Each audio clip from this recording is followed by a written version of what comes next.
नमो अरहन्ताणं नमो सिद्धाणं नमो आयर्याणं नमो उवज्जायाणं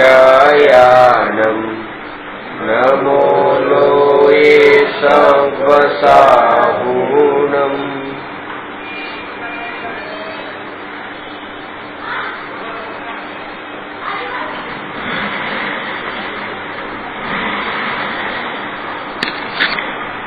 प्रश्न नंबर 239 परावर्तनना કેટલા પ્રકાર છે, કયા કયા? પરાવર્તનનું બીજું નામ પરિભ્રમણ છે અને પરિભ્રમણ 5 પ્રકારનું છે: દ્રવ્ય, ક્ષેત્ર, કાળ, ભવ અને ભાવ. એમાં 4 પરાવર્તન પર આપણી ચર્ચા થઈ. દ્રવ્ય પરાવર્તન, આ આત્માએ આજ સુધી આ લોકમાં જેટલા પૂતગલ પરમાણુઓ છે એ બધા પૂતગલ પરમાણુઓને શરીર રૂપે ગ્રહણ કર્યા અને છોડ્યા. એક પણ પૂતગલ પરમાણુ એવો નથી કે જેને આત્માએ ગ્રહણ ન કર્યો હોય. આ વ્યવહારથી છે અને નિશ્ચયથી એ વાત પણ સત્ય છે કે એક પણ પરમાણુ એવો નથી કે જે પરમાણુને આત્માએ ગ્રહણ કર્યો હોય. કારણ કે આત્મામાં એક એવી શક્તિ છે, ત્યાગોપાદાન શૂન્યત્વ શક્તિ. આ શક્તિનું કાર્ય એ છે કે આત્મા કોઈ પણ પર વસ્તુને ગ્રહણ પણ કરી શકતો નથી અને ત્યાગ પણ કરી શકતો નથી. કારણ કે ઘણી વાર એ થાય છે કે ગ્રહણ કરવાના વિકલ્પ કરતા ત્યાગ કરવાના વિકલ્પમાં વધુ અટકી જવાય છે. આ જીવ ગ્રહણ કરવાના વિકલ્પથી જેટલો અટક્યો એનાથી વધારે ત્યાગવાના વિકલ્પથી અટક્યો છે અને એના કારણે એનું પરિભ્રમણ ત્યાં દેવલોકમાં પણ 9મા ગ્રહે કે ગયો દ્રવ્યલિંગી મુનિ થઈને. ત્યાં દ્રવ્યલિંગી મુનિને ગ્રહણ કરવાના પરિણામ નથી હોતા, બધું જ છોડી દીધું છે. દોરા માત્રનો પણ પરિગ્રહ નથી, વાણો અને તાણો પણ રાખ્યો નથી.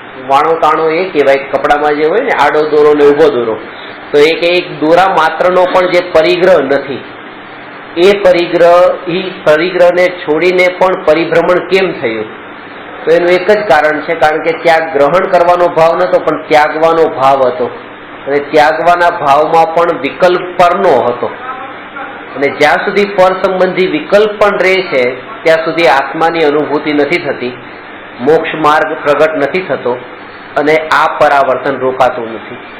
દ્રવ્ય પરાવર્તનમાં એ ચર્ચા કરેલી. ક્ષેત્ર પરાવર્તનમાં કોઈ પણ આકાશ પ્રદેશ એવો નથી કે જે આકાશ પ્રદેશ પર આત્માનો જન્મ ન થયો હોય. અને એનું વિસ્તારથી આપણે એ ચર્ચા કરેલી કે એક પ્રદેશને છોડીને બીજા પ્રદેશો પર જન્મ કરે, મરણ કરે અને પાછો બીજા પ્રદેશ પર આવે. આવી રીતે એની સાંકળ જોડાય પ્રદેશોની. અને આવા બધા પ્રદેશો ઉપર જ્યારે પરિભ્રમણ થઈ જાય ત્યારે એને એક ક્ષેત્ર પરાવર્તન કહેવાય. કાળ પરાવર્તનમાં કે અનાદિકાળથી એક સમય માટે પણ એને પોતાના ઉપર દ્રષ્ટિ નથી કરી અને એમાં એ બતાવ્યું કે એક સમય માટે જ્યારે આપણે એમ માનીએ કે હું આત્મા જેમાં રહું છું એનાથી પણ જુદો છું અને હું આત્મા મારામાં જે રહે છે તેનાથી પણ હું જુદો છું, એવી પ્રતીતિ જ્યારે થાય ત્યારે સમ્યક દર્શન થાય છે. એનો અર્થ શું? કે હું આત્મા જેમાં રહું છું તેનાથી પણ જુદો છું, એટલે કે આ શરીરમાં રહું છું, આ શરીરથી પણ જુદો છું. અને હું આત્મા કે મારામાં જે રહી છે એનાથી પણ હું જુદો છું.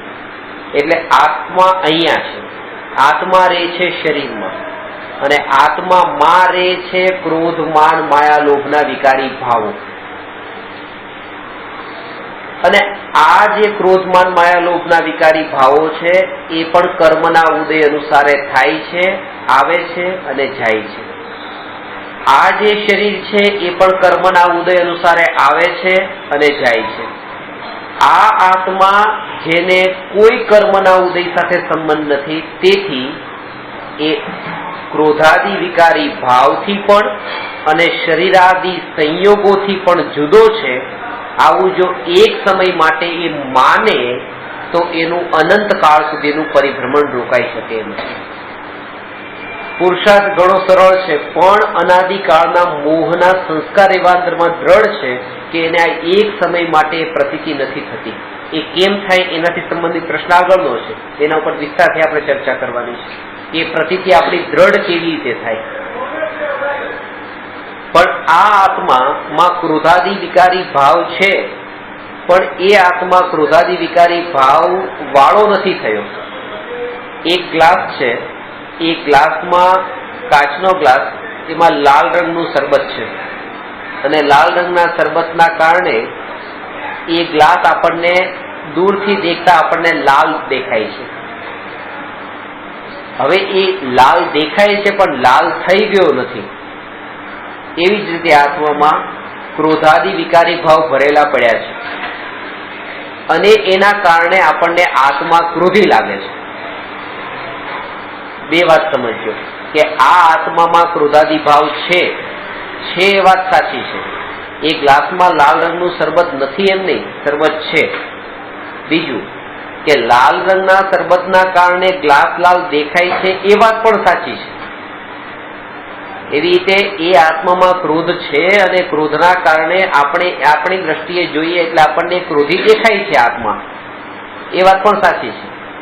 પણ ત્રીજી વાત જે છે, પહેલી વાત એ કે એમાં લાલ શરબત છે, બીજી વાત કે લાલ રંગના શરબતના કારણે ગ્લાસ લાલ દેખાય છે. એ જ રીતે આત્મામાં ક્રોધના ભાવ છે અને ક્રોધના ભાવના કારણે આત્મા ક્રોધી દેખાય છે. હવે જે ત્રીજી વાત છે જે સમજવા જેવી છે કે ભલે એક લાલ રંગનું શરબત ગ્લાસમાં હોય અને ગ્લાસ લાલ દેખાતો હોય પણ ગ્લાસ લાલ નથી. એ જ રીતે ભલે એ આત્મામાં ક્રોધ હોય અને ક્રોધના કારણે આત્મા ક્રોધી જણાતો હોય તેમ છતાં પણ આત્મા ક્રોધી નથી. આવી એક સમય માટેની પ્રતીતિ માનવું એનું નામ સમ્યક દર્શન છે અને આવું એક સમય માટે પણ માન્યું નથી એનું નામ આ કાળ પરાવર્તન છે, અનંત કાળનું આ પરિભ્રમણ છે. ચોથું છે ભાવ પરાવર્તન. જે ભાવ પરાવર્તનનો અર્થ એ છે કે એવો ભાવ પરાવર્તન કે જેમાં એક પણ ભાવ એવો નથી કે જે આત્માએ ત્યાં જન્મ ન લીધો હોય. જેમાં પ્રાણીઓની ચર્ચા કરી હતી કે જાત જાતના પ્રાણીઓ જે આપણે જોઈએ છે અને કોઈને જોતા, કોઈ પ્રાણીને દેખતા આપણને ઘૃણા થાય છે, કોઈ પ્રાણીને દેખતા આપણને ભય લાગે છે, કોઈ પ્રાણીને દેખતા આપણને આનંદ આવે છે. પ્રાણી સંગ્રહાલયમાં જોતા કોઈમાં આનંદ આવે, કોઈમાં ભય લાગે, કોઈમાં જુગુપ્સા થાય. તો એવા અલગ અલગ પ્રકારના ભાવો આપણને એ પ્રાણીઓને દેખતા થાય છે. પણ આપણને એ વાત યાદ નથી કે જ્યારે આ આત્મા એ શરીરમાં હતો ત્યારે એવો તન્મય હતો અને એ પોતાનો ભૂતકાળ છે એ વાત અત્યારે ભૂલી ગયો છે. અને આ ભાવ પરાવર્તન આપણને એ જ યાદ કરાવે છે કે આ મારો ભૂતકાળ છે, આમાં કોઈ પણ પ્રકારનો ભાવ કરવાની જરૂર નથી. સુવરની પર્યાય જોતા આપણને એમ લાગે કે સુવર વિષ્ટાને ખાય છે તો આવી વસ્તુ ખાવા જેવી વસ્તુ છે. હું જો સુવર બનું તો હું આનાથી 10 ફૂટ દૂર ચાલું. પણ એ જ આત્મા જયારે સુવરના શરીરમાં દાખલ થાય છે ત્યારે એ ખાય છે. આ મારો પણ ભૂતકાળ છે, મેં આવું કર્યું છે. એ નેચરલ અટેચમેન્ટ થઈ જાય છે. એ વસ્તુમાં એને ગમો અને અણગમાના ભાવ ત્યાં થઈ જ જાય છે. અને એ અત્યારે આપણને બતાવે છે કે ત્યારે આવા ભાવ મને પણ થયા હતા, એટલે એ પ્રાણીને જોઈને મને એના પ્રત્યેના કોઈ પણ ભાવ ન થવા જોઈએ. આ મારો ભૂતકાળ છે. એટલે તીર્થંકરને પોતાનો ભૂતકાળ જોઈને કોઈ ભાવ નહીં.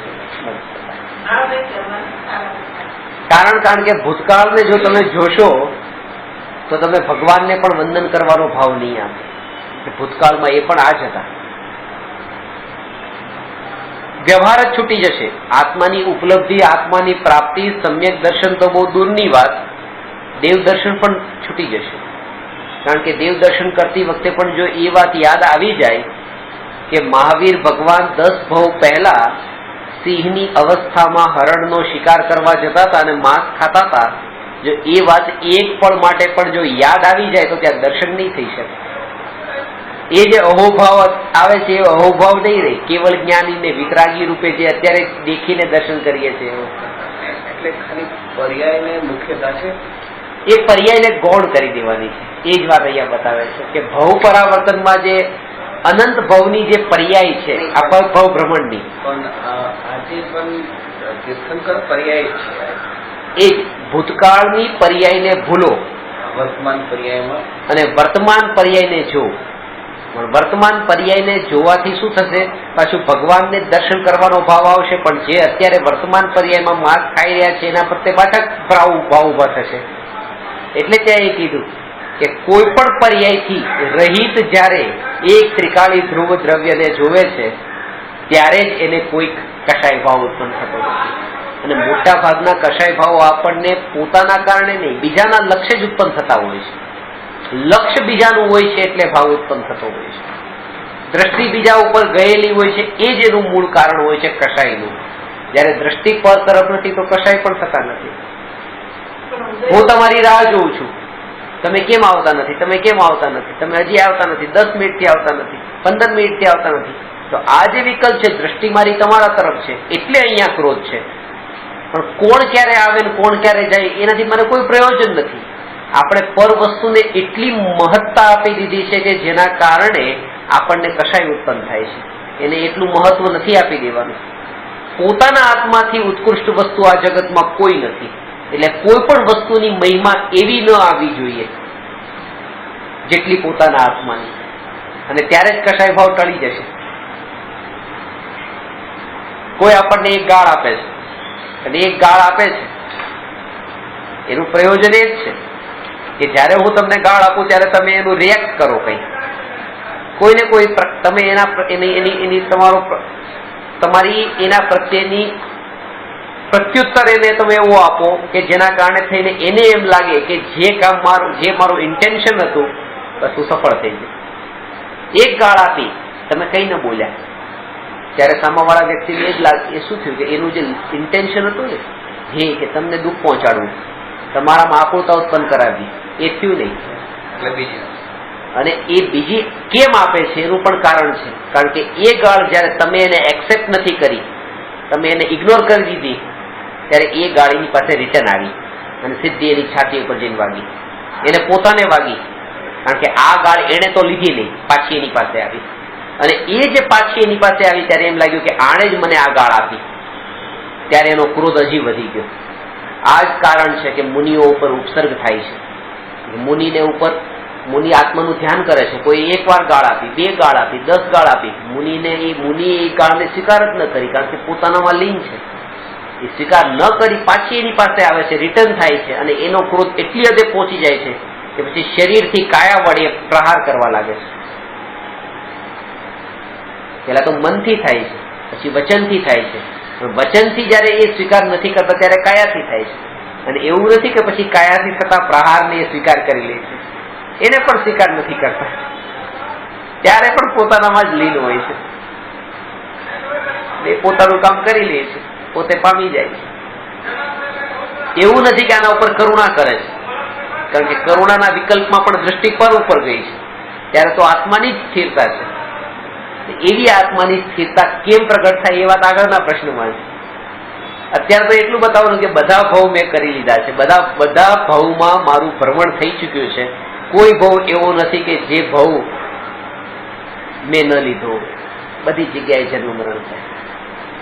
અને ભાવ પરાવર્તન જેના ઉપર આજે વિસ્તારથી ચર્ચા કરીએ છીએ, ભાવ પરાવર્તનનો અર્થ એ છે કે એવા કોઈ પણ પ્રકારના વિકારી ભાવ નથી કે જે આ આત્માએ ભાવ્યા ન હોય.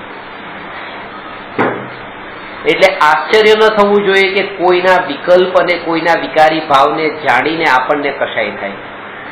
મેં જે હમણાં કીધું કે આપણા અંદર તો કોઈ એવો હિંસાનો ભાવ નથી, પણ એવો કોઈ હિંસક વ્યક્તિ જે આપણી દ્રષ્ટિમાં આવે તો આપણને કશાય થઈ જાય છે એના પ્રત્યે.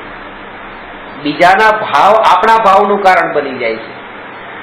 બીજાના ભાવ આપણા ભાવનું કારણ બની જાય છે. કોઈ માનો દાઉદ ઇબ્રાહિમ કોઈનું હત્યા કરે ને એ જે ભાવ એનો ભાવ છે, એનો ભાવ એનામાં છે, મારામાં ક્યાં છે? એનો ભાવ આપણો વિભાવ થઈ જાય. એ ન થવો જોઈએ. એવી જ રીતે કોઈ માનો 1 કરોડનું દાન આપ્યું, એનો ભાવ છે, પણ એ આપણને સ્પર્શી જાય છે. કોઈના અશુભ ભાવો આપણને સ્પર્શે છે, કોઈના શુભ ભાવો પણ આપણને સ્પર્શે છે. એના ભાવ એની પાસે છે, એના ભાવનું ફળ પણ એને જ છે, મને કઈ નથી. આપણે વગર કારણે એ ભાવ સંબંધી વિકલ્પ કરીને પોતે કર્મને બાંધીએ છીએ.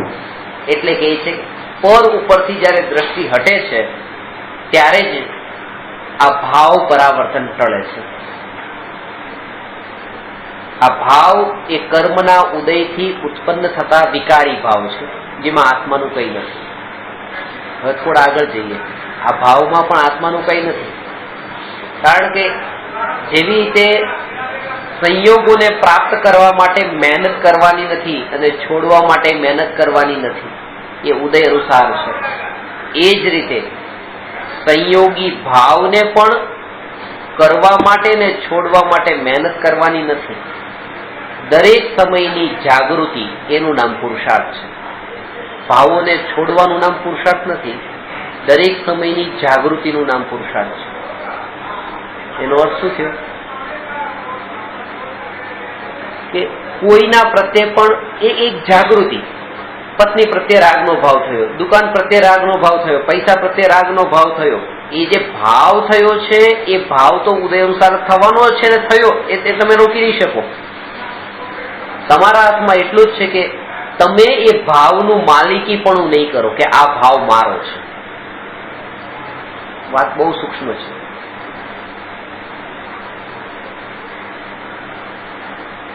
જે સમયે પત્ની પ્રત્યે પ્રેમ છે ત્યારે એમ નહીં સમજો કે હું પ્રેમી છું અને એ પ્રેમિકા છે. હું પ્રેમી નથી, કારણ કે આ પ્રેમ એ પર્યાય છે. હું દ્રવ્ય છું, હું આત્મા છું. એ જાગૃતિ જો હોય તો એ સમયે પણ કર્મની નિર્જરા થાય છે. રાગ હોય તો પણ સમ્યક દ્રષ્ટિ દુકાન પર બેઠા બેઠા પણ કર્મની નિર્જરા કરે છે. અને દ્રવ્યલિંગી મુનિ વનમાં, ગુફામાં, પહાડમાં, એકાંતમાં હોવા છતાં પણ કર્મ જ બાંધે છે. એનું કારણ જ આ છે, કારણ કે અંદરની જે જાગૃતિ જોઈએ ને એ જાગૃતિ ત્યાં નથી. આપણું બધું જ જો બહારના ઉપર હોય છે, બહારની ક્રિયાઓ ઉપર હોય છે. આજે કેટલી રોટલી ખાધી? રોજ 5 ખાતા હતા, આજે હવે 2 જ ખાધી. આજે તો ખાધું જ નહીં, આજે ઉપવાસ જ કર્યો. આજે ખાધું જ નહીં, આજે ખાધું જ નહીં. વિકલ્પ એ જ રહ્યા ને ખાવાના જ. આજે ખાધું જ નહીં, એના કારણથી નટકી ખાધું નથી. દ્રવ્યલિંગી મુનિ ત્યાં જ અટકી જાય છે. દ્રવ્યલિંગી મુનિ ત્યાં જ અટકી જાય છે.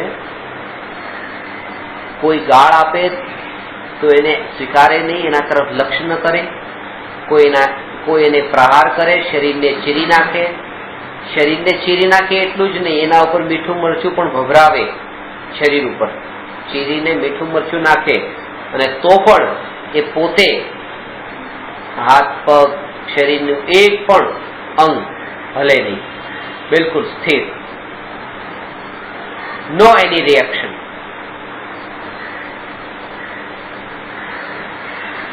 તેમ છતાં પણ સમ્યક દર્શન પામતા નથી. પરિભ્રમણ ચાલુ રહી છે.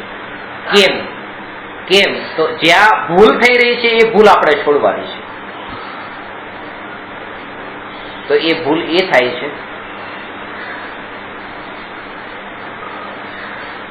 સંસારનું ક્ષણિકપણું જાણીને, માતા પિતા, પુત્ર પત્ની, પરિવાર વગેરે સંબંધોને પુણ્યના ઉદયથી જાણીને અને સ્વાર્થના જાણીને. ગુરુદેવની ભાષામાં કહો, કાનજી સ્વામીની ભાષામાં કહો તો એ કહેતા કે આ ધુતારાની ટોળકી છે. માતા પિતા, ભાઈ બહેન, પુત્ર બધા ધુતારાની ટોળકી છે એમ જાણીને એને છોડી દે છે. આ દ્રવ્યલિંગી મુનિ શું કરે છે, ક્યાં અટકી જાય છે, કયા ભાવમાં અટકી જાય છે, ત્યાં પણ ભાવ પરિભ્રમણ કેમ ચાલુ રહી જાય છે એ સૂક્ષ્મતાથી સમજીએ.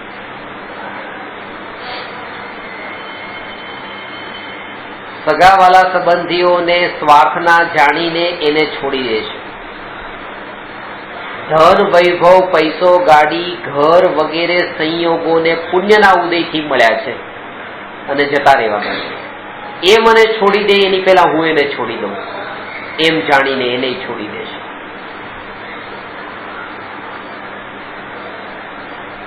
આ વાત સમજજો. આ શરીર માં સુખ નથી એમ જાણીને શરીર સંબંધી વિષય ભોગોને પણ છોડી દે છે અને ત્યાં 28 મૂળગુણોનું પાલન કરે છે. એવું પાલન નથી કહેતો કે જેના અંદર થોડો એકાદ નાનો દોષ પણ હોય. નિર્દોષ એવું બાહ્ય આચરણ પરફેક્ટ 28 મૂળગુણનું કરે છે. પણ ક્યાં ભૂલ થાય છે કે વનમાં ગુફામાં બેઠા છે, જ્યારે ગ્રહસ્થ દશામાં હતા ત્યારે એ જાણ્યું કે આ મારા માતા પિતા છે, આ મારી બેન છે, ભાઈ છે, પત્ની છે, આ બધું જાણ્યું અને હવે આને છોડી દઉં છું. બસ વનમાં ગયા, ગુફામાં બેઠા હતા અને ગુફામાંથી બહાર આવ્યા. આવતા તે જોયું આ તો જે સગાવાલા હતા એ દર્શન કરવા માટે ગયા એમના, કે ચલો સાધુના દર્શન કરવા જઈએ. આ સગાવાલા માતા પિતા પત્ર પુત્ર જે બધાને જોઈને એવો ભાવ આવી ગયો કે લ્યો જો આ અહીંયા પાછળ આવ્યો, મને હજી હેરાન કરો. મારી સાધના કરવા માટે હું અહીંયા વનમાં આવ્યો છું, હવે શું કામ પાછળ આવતા હશે? એટલે તરત જ એ પછી એ ગુફામાં જઈને બીજી ગુફામાં જઈને છુપાઈ ગયા. આ બધાની ઝંઝટમાં નથી પડ્યું. આ જે ભાવ, આ ભાવના કારણે એ સાધુ અટકી જાય છે. પેલા ઘરમાં હતા ત્યારે ઘરમાં માતા પિતા પુત્ર પત્નીના રાગથી અટકી ગયા હતા અને હવે એના પ્રત્યેના દ્વેષ ભાવથી અટકી ગયા. ભાગવાની જરૂર નથી. ત્યારે તો શું કરે કે ત્યારે બસ ચૂપચાપ એ સ્થિતિમાં જેમ છે તેમ રે, કોઈ એની અસર નથી. ત્યારે માતા પિતા લાગે પણ નહીં, ત્યારે ભાઈ બહેન લાગે પણ નહીં. એ ભૂતકાળના માતા પિતા, ભૂતકાળના મા બાપ ને ભૂતકાળના એ શબ્દ પણ વાપરવો બરાબર નથી. આ જે કે ને સંસારના, હવે સાધુ માટે એ શબ્દ યોગ્ય નથી. આવું તમે કેટલાય સાધુ ના મોઢે સાંભળ્યું છે, જે અત્યારે મહારાજ સાહેબ છે, મહારાજ સાહેબ ઘણી વખત સાંભળીએ કે આ મારા સંસારના ભાઈ હતા. સંસારના નહીં. ને ક્ષણિકના બોધમાં લખ્યું છે આ વાક્ય કે ભૂતકાળમાં જે સગાવાલા સંબંધી હતા એવું યાદ પણ આવે તો એના બદલ પ્રતિક્રમણ કરવાનું કીધું છે, પ્રાયશ્ચિત લેવું પડે. એ યાદ આવી જાય ને, વિકલ્પ વ્યવહાર કરવા બેસે તો ઘણો મોટો દોષ, પણ એવો વિકલ્પ પણ ઉઠી જાય એ બદલ એનું પ્રાયશ્ચિત. રાત્રિ ભોજન કરતા નથી, રાત્રિ ભોજન ભૂતકાળમાં કર્યું તો એવું યાદ આવે તો એનું પ્રાયશ્ચિત. એ વિકલ્પ એ શ્રાવકને પણ સાધુ દશા કઈ લેવું દેવું નથી. આપણે ભૂતકાળના કોઈ અગર પાપ યાદ કરીએ એટલે ફરીથી તાજા થઈ ગયા. પણ આ માતા પિતા વાળો જે વ્યવહાર છે ત્યાં એ આટલે રાત્રિ ભોજન નું કે જેટલા અત્યારે જે પાપને આપણે છોડી દીધા, હવે એને ભૂલી જવાના. હવે ભૂલી જવાનો મતલબ એ કે એને તમે મહત્વ નહીં આપો. ભૂલવાનો મતલબ એ છે, ભૂલી જવાનો મતલબ ઇન્ટેન્શનલી ભૂલવા નહીં જાઓ એને મહત્વ. હા, કારણ કે મોટા ભાગે જેને ઇન્ટેન્શનલી જાણી જોઈને ભૂલવા જઈએ છીએ તો વધારે જ યાદ આવે છે. એ જ યાદ આવે છે. મોટી ભૂલ ત્યાં થાય છે, આપણે સગાવાળાને ભૂલી જવા માંગીએ પણ એ સગાવાળા જ યાદ આવે છે. એને મહત્વ નહીં આપો. મહત્વ નહીં આપો તો ભૂલાઈ જશે. જેને મહત્વ આપ્યું છે એ યાદ આવવાનું છે. એટલે જે લોકો એમ કહે છે ને અમને યાદ નથી રહેતી, યાદ તો બહુ જ રહી છે. ભૂલવું અઘરું છે, યાદ રાખવું એટલું અઘરું નથી. કારણ કે એ તો સ્વભાવ છે, જ્ઞાન સ્વભાવ છે ને આત્મ. याद रखना इस जगत में बहुत ही आसान है, भूलना आसान होता होते हम लोकाग्र में. એ જો ભૂલી ગયા હોત કે અમારી છોકરી, અમારા છોકરાના, અમારા ઘરવાળાના આ બધું તો અત્યારે મોક્ષમાં જ હોત.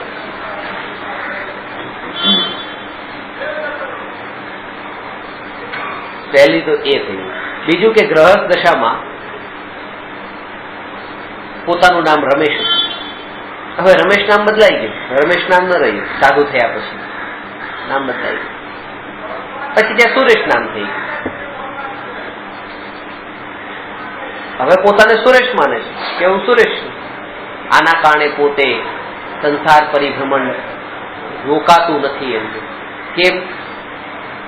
કારણ કે પેલા રમેશ છું એમ માન્યું, હવે હું સુરેશ છું એમ માન્યું, પણ આ રમેશ અને સુરેશ એ બંને અવસ્થાથી જુદો હું આત્મા છું એમ નહીં માન્યું. એના કારણે સમ્યક દર્શન નથી પામ્યું. ત્યાં પણ શરીરના નામમાં જ હું પણ રહ્યું. કોઈ જયારે વખાણ કર્યા કે આ મહારાજ સાહેબ બહુ સારા, તરત જ એ શરીરનું નામ તરત જ એ જ યાદ આવ્યું.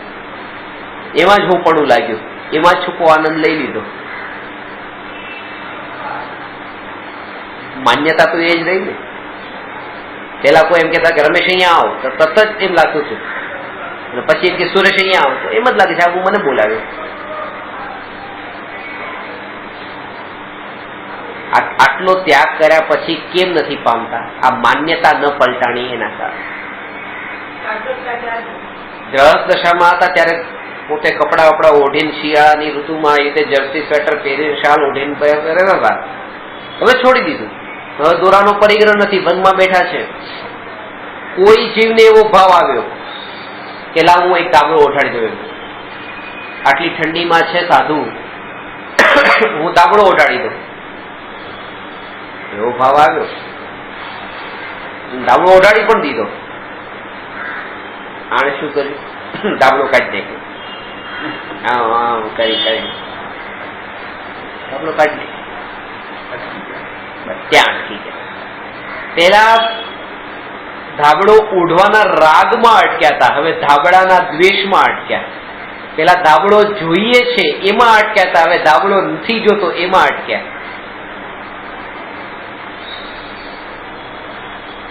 ત્યારે તો પોતાના આત્માની સ્થિરતા ગુમાવે નહીં, અને એ જે ધાબળો ઓઢાવેલો છે એ ધાબળાને ઉપસર્ગ કર્યો એમ જાણે.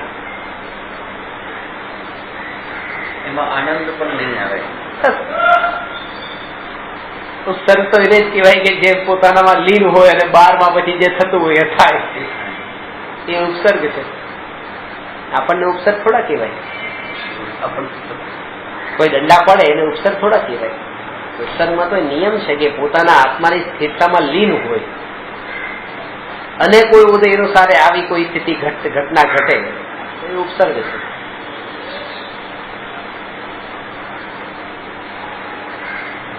તો આ ભાવ પરાવર્તન નવા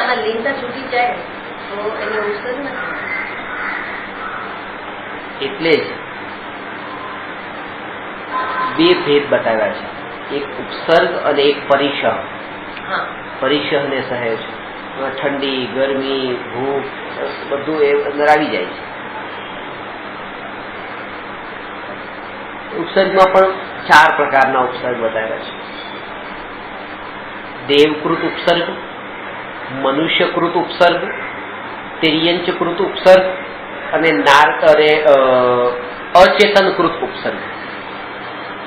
નારકીકૃત ઉપસર્ગ નથી હોતો. એટલે જડ બધા કોઈ પ્રકૃતિ થકી. દેવકૃત ઉપસર્ગ, પાર્શ્વનાથ મુનિરાજને દેવ સંવરદેવ થકી જે ઉપસર્ગ થયો, દેવકૃત ઉપસર્ગ. મનુષ્યકૃત ઉપસર્ગ, સૈનિક મહારાજાએ જે ગળામાં સાપ મુનિને પહેરાવ્યો, પોતે મનુષ્યકૃત ઉપસર્ગ. તિર્યંચકૃત ઉપસર્ગ, સુકુમાલ મુનિનો જે આવે છે ને શિયાળીનો ને પ્રાણીઓ આવીને શરીરને, એ તિર્યંચકૃત ઉપસર્ગ છે. ને કોઈ પ્રકૃતિના કારણે થઈને અચેતન પદાર્થોના કારણે એના કારણે વાવાઝોડું. અને નારકીકૃત ઉપસર્ગ નથી હોતો. ભગવાનના સમોસરણમાં 3 ગતિના જીવ હોય છે. દેવ ગતિના દેવ, મનુષ્ય ગતિના મનુષ્ય અને તિર્યંચ ગતિના પશુ.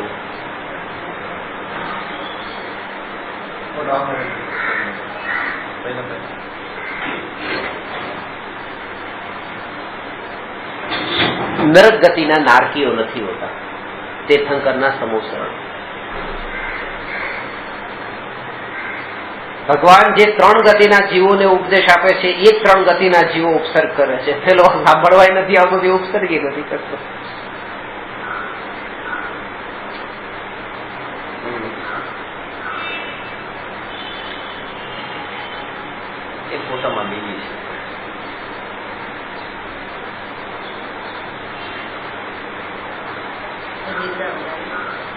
તીવ્ર વેદના. મારી પાસે હમણાં એક સીડી આવી છે, એ જોઈ નરક દર્શન,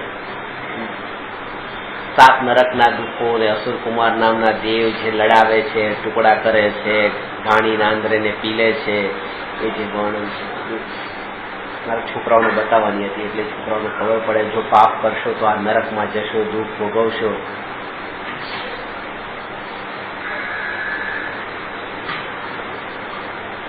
બે મહિના માટે 60% છોકરાઓએ રાત્રિ ભોજન સમજ્યું.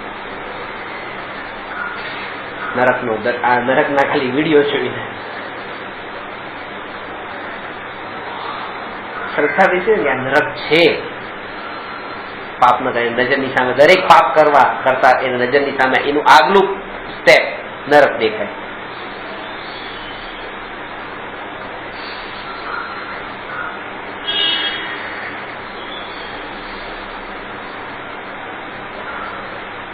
એનું પરિણામ ખાલી એટલું જ નથી, આપણે અહીંયા પૂરતું જ માપતા હોઈએ કે પૂરો ટેક્સ ન ભર્યો તો એનું ફળ મળશે, વહેલું મોડું ફળ મળશે. આપણે એનો અર્થ એ કાઢતા હોય કે વહેલું મોડું ઇન્કમ ટેક્સની રેટ પડશે ને પકડાઈ જશું.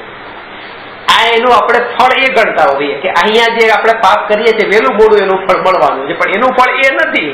એનું ફળ તો હજી અલગ છે. ખાલી આટલું જો એનું ફળ હોત તો આ નરક અને સ્વર્ગ હોત જ નહીં. એવી રીતે ભગવાનની પૂજા કરીને 2 ટાઈમની રોટલી મળી જવાની છે, એનું ફળ નથી. એનું ફળ હજી આગળ છે, નહીં તો આ દેવગતિ ન હોત.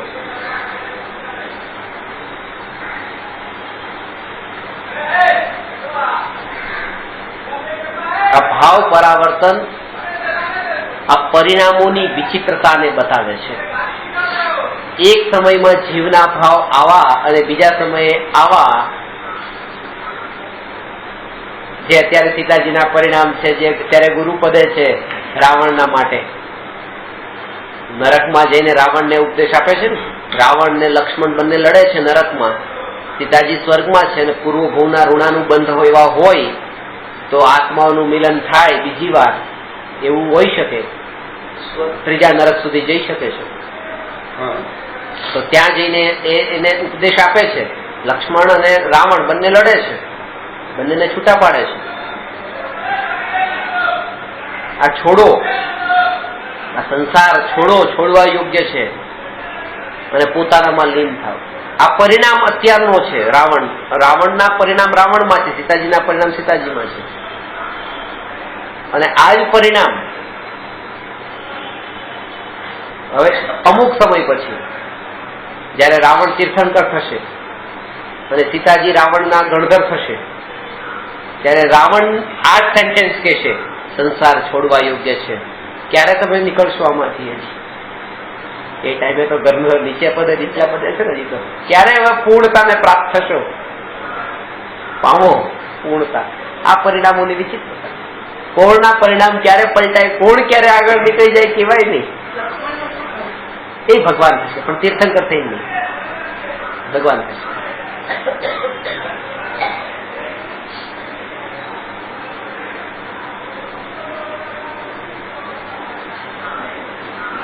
કોણ આગળ કોણ પાછળ કોણ ઉપર નીચે જોવાની વસ્તુ જ નથી.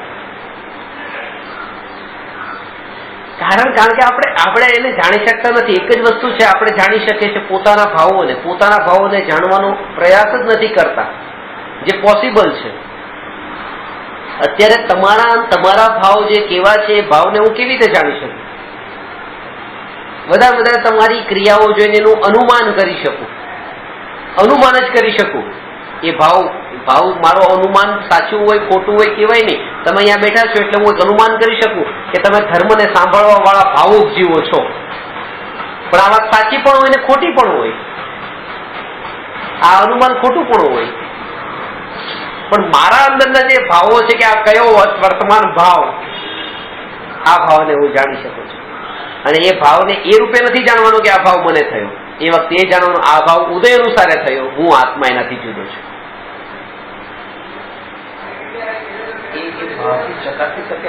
બસ આ ભાવથી જ પોતાની જ્ઞાન, પર્યાયનું જ્ઞાન હોવું જોઈએ અને દ્રવ્ય દ્રષ્ટિમાં હોવું જોઈએ. પર્યાય સહિતનું જે દ્રવ્ય છે એ જ્ઞાનનો વિષય છે અને એકલું દ્રવ્ય જેમાં પર્યાય નહીં એ દ્રષ્ટિનો વિષય છે. એટલું તો જાણવું જોઈએ. એટલે એનો અર્થ શું થયો કે મારામાં 25% શુદ્ધતા છે, 75% અશુદ્ધતા છે, આ જાણવાનું. પણ આ 25% શુદ્ધતા અને 75% અશુદ્ધતા એના ઉપર દ્રષ્ટિ નથી કરવાની. દ્રષ્ટિ ત્રિકાળી ધ્રુવ આત્મા પર. આ જ્ઞાન છે, આ જ્ઞાનનો વિષય છે પર્યાય સહિત, અને પેલું દ્રષ્ટિનો વિષય. અને દ્રષ્ટિના વિષયમાં જેટલી સ્થિરતા હશે એટલો જ જે જ્ઞાનનો વિષય છે નિર્મળ થશે. દ્રષ્ટિ જેના ઉપર થાય એનું ઇમ્પ્રુવમેન્ટ થાય. પેલું જાણવાનું છે, આ એનું રિઝલ્ટ છે. દ્રષ્ટિ એક સ્થિરતા જે છે, સ્થિરતા રહેવાથી એના રિઝલ્ટમાં 25% થી 30%, 40% નિર્મળતા પ્રગટ થશે.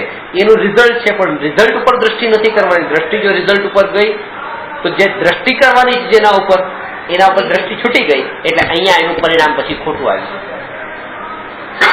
અને કોઈ પણ દ્રવ્યમાં દ્રષ્ટિ સ્થિર કરવા માટે એની રિઝલ્ટ, એ લક્ષ્ય તો હોવું જ જોઈએ. એના વગર એ દ્રષ્ટિ સ્થિર ન રહી શકે.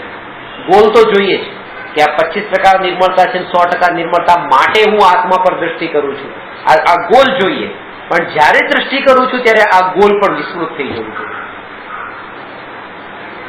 પ્રવચનની કેસેટ રેકોર્ડ કરવા વાળા જે હોય, મોટા પ્રવચન હોલમાં અમારું લેક્ચર થતું, હવે એક ભાઈ રેકોર્ડ કરે છે, રેકોર્ડિંગ કરવાના 20 રૂપિયા મળે છે. એક પ્રવચન રેકોર્ડ કરવાના 20 રૂપિયા, કેસેટ બનાવવા. 500 લોકો સાંભળવા માટે આવ્યા છે. એની જેટલી સ્થિરતા નથી ને સાંભળવાની, એનાથી વધારે સ્થિરતા આની છે. કારણ કે એને ધ્યેયનો નિર્ણય છે કે બરાબર ધ્યાનથી સાંભળીને એ આ એક વાક્ય પૂરું કર્યું કે હું જીવ છું, અને બીજું વાક્ય કે હું શરીર નથી, હવે જીવ છું બોલવું એટલે તરત જ પછી ત્યાં સ્ટોપ કરીને એ સાઈડથી બી સાઈડમાં કેસેટ ફેરવવાની, એટલું પરફેક્ટ કામ એ કરતો હોય છે જે કામ આ લોકો નથી કરતા. કારણ કે ધ્યેયનો નિર્ણય નથી. એને એ જે કામ છે એમાં એને જે ધ્યેય મને આના બદલામાં આમ મળશે એટલે એની જે સ્થિરતા છે એ સ્થિરતા રહી છે ટકી.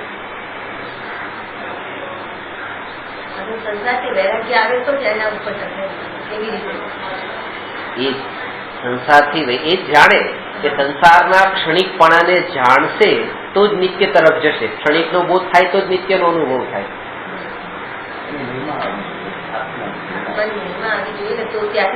છૂટે. અત્યારે ક્ષણિક જ નિત્ય લાગે છે.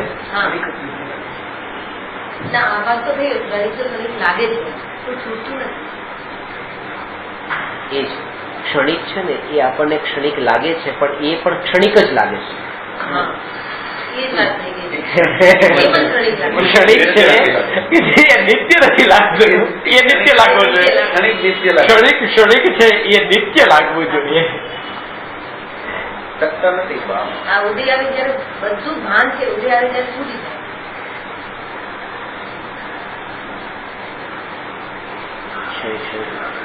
જેને આપણે સ્મશાન વૈરાગ્ય કહીએ છીએ.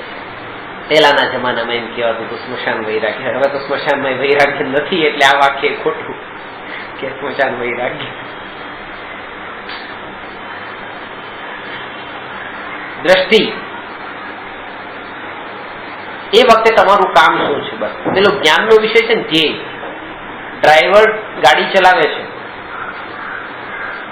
એને પગાર મળશે.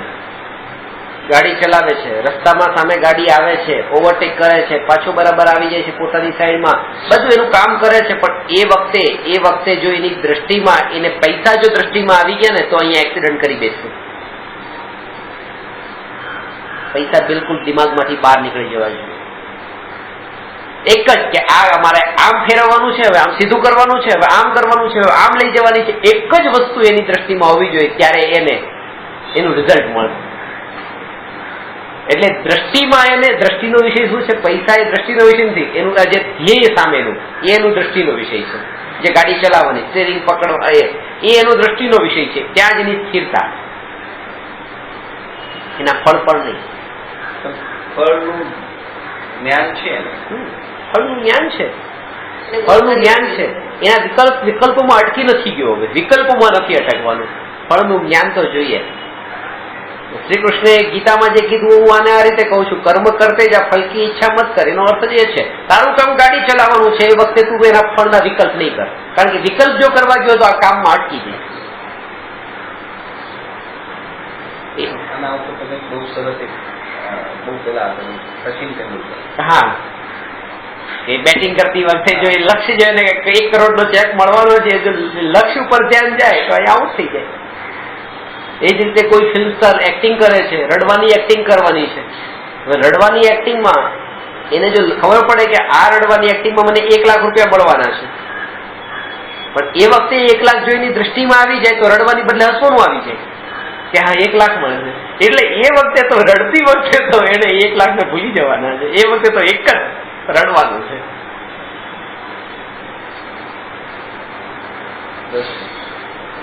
આ જ્ઞાન ને દ્રષ્ટિનો સમન્વય હોવો છે.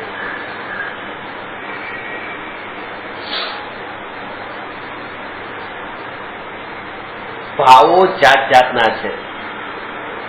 આપણે જે ફિલ્મની રીલ ઉપર પડદા પર જાત જાતના જે દ્રશ્યો આવે છે એ દ્રશ્યોમાં એવા તન્મય થઈ જઈએ છે કે જેના કારણે એ દ્રશ્ય જાય છે ત્યારે આપણે દુઃખી થઈએ છીએ. પાછું બીજું દ્રશ્યમાં એવા તન્મય થઈએ છીએ, એ જાય છે તો દુઃખી થઈએ છીએ. દુઃખ સિવાય બીજું કંઈ નથી કરતા આપણે. દુઃખને જ ભોગવીએ છીએ, દુઃખને જ ભોગવીએ છીએ. અને થિયેટરનો માલિક જે છે એ બસ ગમે તે દ્રશ્ય આવે ને જાય, મારો પડદો સફેદ છે, એવી લક્ષ્ય એ જોઈએ કે ગમે તે વિકારી ભાવ આવે ને જાય, આવે ને જાય, મારો ન્યાયક ભગવાન આત્મા નિર્મળ છે. એ જેની લક્ષ્ય, એ જેની દ્રષ્ટિમાં હોય એને કોઈ પણ ભાવ આવે ને જાય એનાથી દુઃખી નહીં થાય. એને મહત્વ નથી આપી દેવાનું એ પર્યાય થઈ જાય તો દુઃખ થાય. હા, અહીંયા ન્યાયક ને તો કઈ થતું નથી, એના પડદા નથી થતું. પડદા ઉપર ડાઘ લાગી જાય તો બહુ દુઃખ લાગે. એને ખબર છે કે આ ડાઘ એને એમ જ જોવે, આવ્યું છે આ ગયું, આવ્યું છે જવાનું, આવ્યું જવાનું, એ સ્થિતિમાં જ.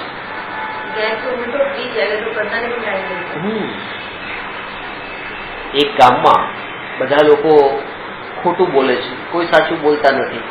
એટલે ગામના મુખિયાને એવો વિચાર આવ્યો કે આપણે ગામમાં એવું એક નાટક કરાવીએ કોઈ કે જેના રાજા હરિશ્ચંદ્રનું, જેથી કરીને ગામના લોકોને ખબર પડે કે આ ભારત જેવા પરમ પવિત્ર દેશમાં એવા રાજા થયા છે જેને સત્ય માટે પોતાની કુરબાની, બલિદાન બધું આપ્યું, પોતાને વેચી દીધા. તો આ લોકો પબ્લિક જોવે તો કંઈક શીખે. એકાદો જો પલટે તો કે રાજા હરિશ્ચંદ્રનો રોલ કોણ કરે? એકાદો તો સાચું બોલવા વાળો જોઈએ ને, પણ બધા જ ખોટા ભેગા થયા છે. તો હવે કરવું શું? કે ચાલો કઈ વાંધો નહીં, જે સૌથી ઓછું ખોટું બોલવા વાળો છે એની પાસે પ્રેક્ટિસ કરાવડાવીએ અને એક્ટિંગ કરવાની રાજા હરિશ્ચંદ્રનું કરાવડાવી પ્રેક્ટિસ. નાટક પણ ચાલુ થયું. ગામના બધા લોકો રાત્રે ભેગા થઈ ગયા હતા, નાટક ચાલતું હતું. અત્યારે તો રાજાની અવસ્થામાં છે. ધીરે ધીરે ધીરે સત્ય માટે થઈને પોતાને, પત્નીને, છોકરાને બધાને વેચ્યા, રસ્તા ઉપર આવી ગયા. એટલે નાટક બધા લોકો નાટક જોતા હતા. અને ખાસ કરીને બૈરા લોકોનું એવું કે નાટક કોઈ પણ પિક્ચર જોવે તો પણ રડવા માંડે, એટલા ભાવુક થઈ જાય. બધી મહિલાઓ ભાવુક થઈ ગઈ. આ બાજુ પણ મહિલા ભાવુક, આ બાજુની પણ ભાવુક, અને આ વચ્ચેની મહિલાને જોયું કઈ નહીં એને. તો એને પૂછ્યું કે તું જોવે છો કે નહીં? આ રસ્તા ઉપર આવી ગયા, આ રાજા નથી રહ્યા, હવે રંગ થઈ ગયા, બધા રડે છે, તું તને કેમ કઈ થતું નથી? તો એને જવાબ આપ્યો કે આ જેટલા લોકો રડે છે ને એ લોકો છે કે જયારે આ રાજા હતા ત્યારે આ બધા હસતા હતા. આ જયારે રાજાની અવસ્થામાં હતા ત્યારે આ બધા હસ્યા હતા, આનંદમાં હતા, અને એટલે જ અત્યારે આ દુઃખી થયા છે રંકની અવસ્થામાં. હું રાજાની અવસ્થામાં હસી નથી એટલે રંકની અવસ્થામાં અત્યારે રડતી નથી, કારણ કે હું જાણું છું કે આ રાજા પણ નથી ને આ રંક પણ નથી, અમારા હસબન્ડ છે, એક્ટિંગ કરે છે. હું એને બસ આ બધી અવસ્થા જોઉં છું. એવી તન્મયતા નથી એ અવસ્થાઓમાં. આપણી તન્મયતા હોય છે, કોઈ પણ ભાવ થાય એમાં મને ક્રોધ આવી ગયો, મને અભિમાન આવી ગયું, મને દાન આપવાનો ભાવ આવી ગયો. એવા તન્મય થઈ જાય છે કે એક પર્યાય આપણી સાથે વળગી જાય છે. એ પર્યાય પછી ભૂલાતી નથી.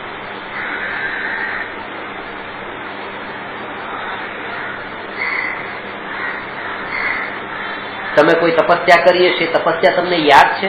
તમે કહેશો આ યાદ છે. 5 વર્ષ પહેલાની તપસ્યા યાદ હશે. તમે જાત્રાઓ કરી હશે તમને યાદ હશે.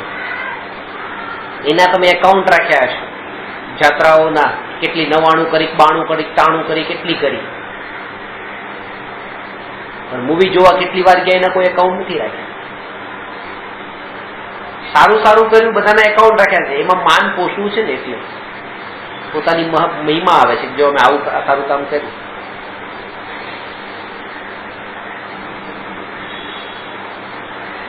કરોડ રૂપિયા પાપમાં વાપર્યા હશે એ યાદ નહીં આવતા હોય.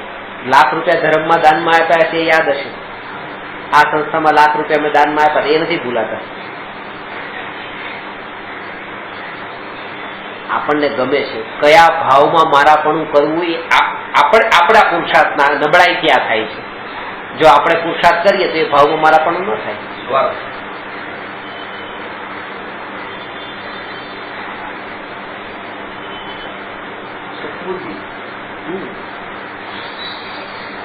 સુખબુદ્ધિ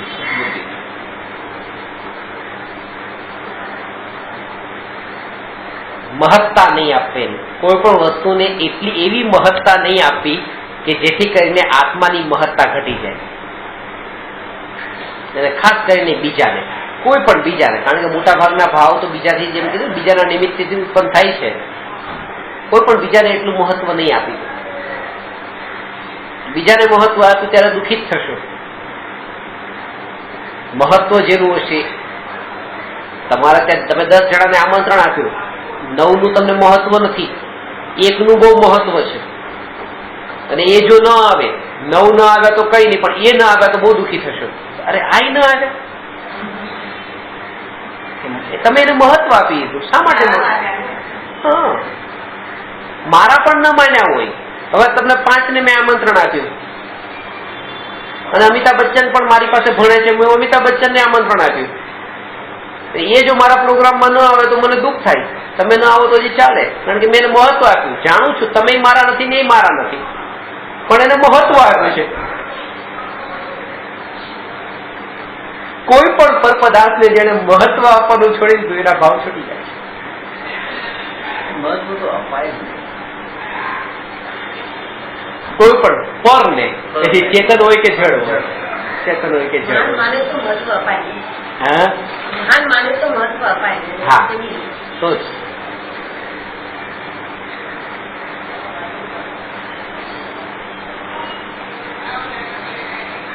બીજું કે આ ભાવ એવા છે કે એ ભાવને તમે ટાળવાની કોશિશ કરો તો એક સમય પેલા ટળવાના નથી. એક સમય માટેની પર્યાય છે, એક સમય પેલા ન ટળે. એક સમયનું એનું અસ્તિત્વ છે. કોઈની તાકાત નથી કે પર્યાયને એક સમય પેલા નષ્ટ કરી શકે, અને કોઈની તાકાત નથી કે એક સમય વ્યતીત થાય પછી એ પર્યાયને રોકી શકે. નથી રોકાવાની, પલટાઈ જવાની.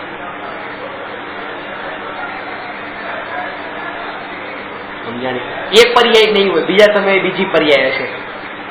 એટલે કે જે ક્રોધની પર્યાય ઉત્પન્ન થઈ, હું એને અત્યારે ટાળવાની કોશિશ કરું તો અત્યારે તો આ સમયે તો છે, તો આ સમયે હું એને ટાળી નહીં શકું. અને આગલા સમયે પછી હું એને રાખવાની કોશિશ કરું તો રાખી નહીં શકું, કારણ કે આવતા સમયે એ પર્યાય નહીં હોય, કોઈ નવી પર્યાય હશે, નવી અવસ્થા હશે. આ સિદ્ધાંત છે. જો આ સિદ્ધાંત સમજી લેવામાં આવે ને તો આ પર્યાયમાં પરિવર્તન કરવાનો ભાવ ન આવે.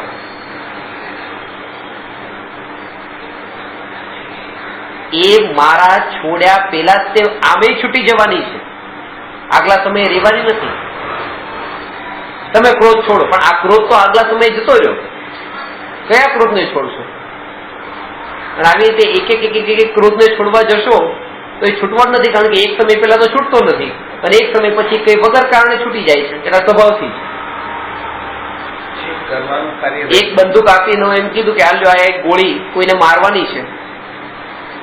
એ ભાઈ અહીંથી 9 વાગે 0 મિનિટ 0 સેકન્ડે અહીંથી નીકળશે, અને તમે બંદૂક તાકીને બેઠા છો, અને આમ જેવી ગોળી મારવા જતા હતા ત્યાં એ વ્યક્તિ બાઇક પરથી સ્લીપ ખાઈ ગયો, નીચે પડ્યો, મરવાની તૈયારીમાં છે. હવે તમે ગોળી મારશો કે નહીં? કે નહીં મારીએ. શા માટે મારીએ? કારણ કે આપણે ગોળી માર્યા વગર જ એ આપણું કામ થઈ ગયું કે એ મરી ગયો છે, મરી રહ્યો છે.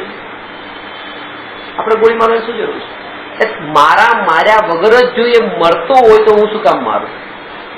આ પર્યાયનું એવું જ છે કે હું કંઈ ન કરું તો પણ મારા કંઈ કર્યા વગર એ આમનામ જ મરવાની છે, તો હું શા માટે વિકલ્પ કરું એને મારવાના પણ, પર્યાયને ટાળવાના પણ? એક સમય પછી આમે જવાની છે, મરી જવાની. પર્યાયનું આયુષ્ય જ તે એક સમયનું હોય છે, એક સમયથી વધારે જીવતી જ નથી.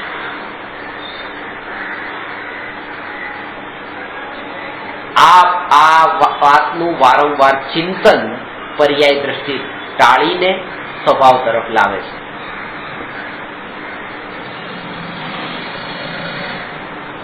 કારણ કે આ અલગ અલગ છે. આપણે અલગ અલગ પ્રકારની પર્યાયમાં, આ પર્યાયમાં હું ભણું, આ પર્યાયમાં હું ભણું, આ પર્યાયમાં હું ભણું, અને એના કારણે જે સામાન્ય ધારારૂપ જે એક ન્યાયક એટલે ભગવાન આત્મા જે છે ને, જેનું જાણપણું, જ્ઞાન એવી જ્ઞાનની નિર્મળતા, એના ઉપર દ્રષ્ટિ નથી જતી. આ જે ક્રોધ થયો એ ક્રોધ ખબર કે કોને પડી? ક્યાં ખબર પડી? જ્ઞાનમાં ખબર પડી. માન થયું એની ખબર કોને પડી? જ્ઞાનને પડી. એનાથી સૂક્ષ્મ ઊંડા ઉતરશું.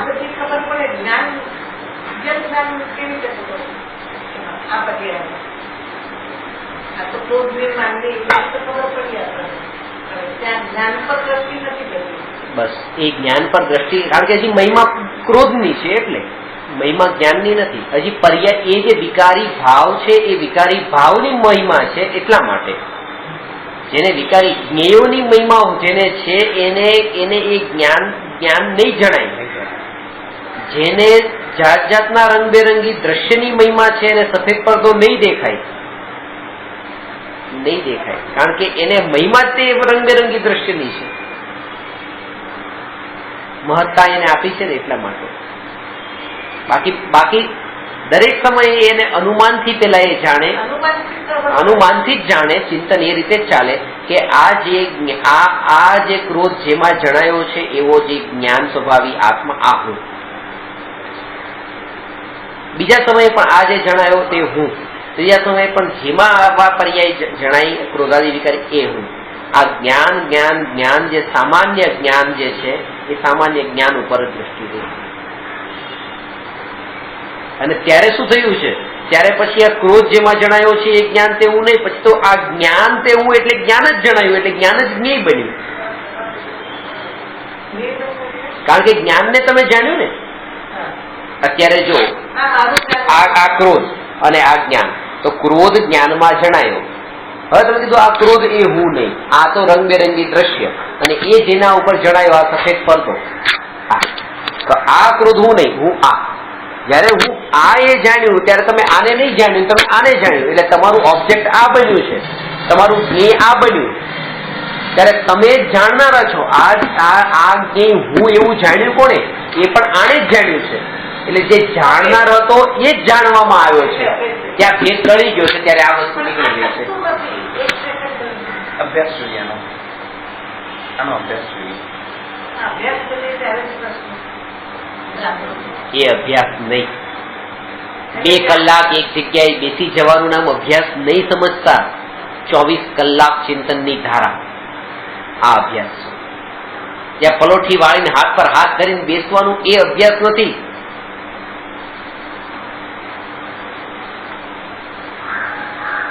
ચાલતા, ખાતા, પીતા, બોલતા, બેસતા દરેક સ્થિતિમાં એ જાગૃતિ કે આ જ્ઞાન તે જ હું, આ જ્ઞાન તે જ હું, આ જ્ઞાન તે જ હું, એ અભ્યાસ.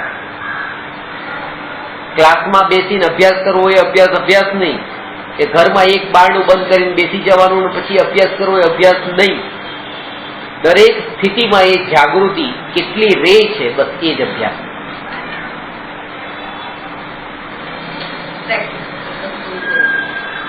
ઊંડે જઈને હજી નિર્ણય કરી લો. નિર્ણયમાં હજી કમ નબળાઈ છે. નિર્ણય જેનો પાકો હશે એને આ લક્ષ્ય તો પકડમાં આવી જશે. ધ્યેયનો નિર્ણય જેને કર્યો હશે એને જ્ઞેયને પકડવામાં તકલીફ નહીં થાય. જ્ઞાન જ જ્ઞેય બનશે એનું.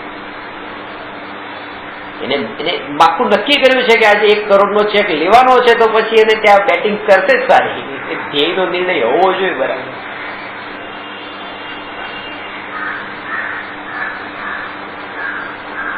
તોય ચૂકી જાય તો એવું પણ થાય. જોઈએ છે 1 કરોડ પણ તોય આઉટ થઈ જાય છે તો બીજી વાર ટ્રાય કરશે. 100મી સદી આ વખતે નહીં તો હજી આવતી વખતે થશે. એ આ વખતે હજી આવતી વખતે થશે. ધ્યેય છે ને.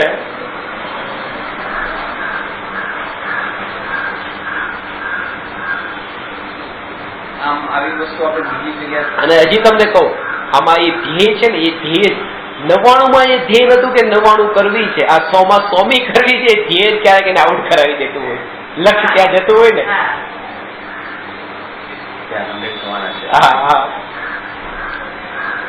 પેલું નેચરલ હોય. આમાં કઈક પછી લક્ષ્ય ઉપર પાછું ધ્યાન દ્રષ્ટિ એની ઉપર વારંવાર જાય છે.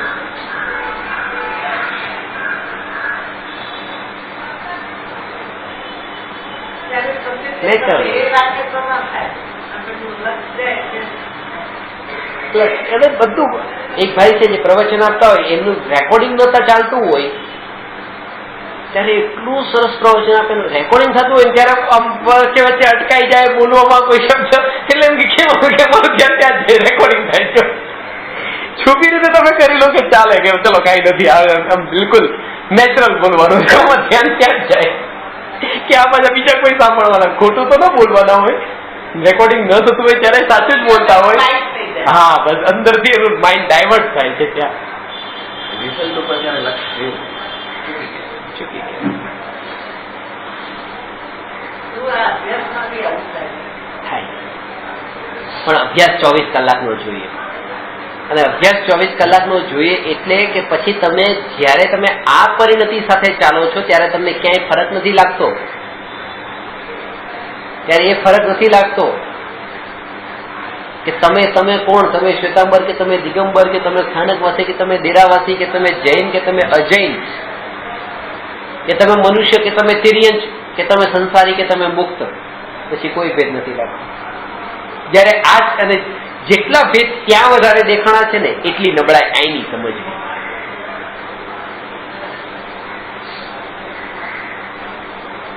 એટલી મારી નબળાઈ સમજ. મને હજી એ ભેદ લાગ્યો એટલે હજી મારી દ્રષ્ટિ કંઈક એવી વસ્તુ ઉપર છે જે દ્રષ્ટિનો વિષય નથી. જે દ્રષ્ટિનો વિષય નથી. દ્રષ્ટિનો વિષય જે છે એની અપેક્ષાએ તો કોઈ ભેદ નથી. નિગોદથી લઈને સિદ્ધ સુધી.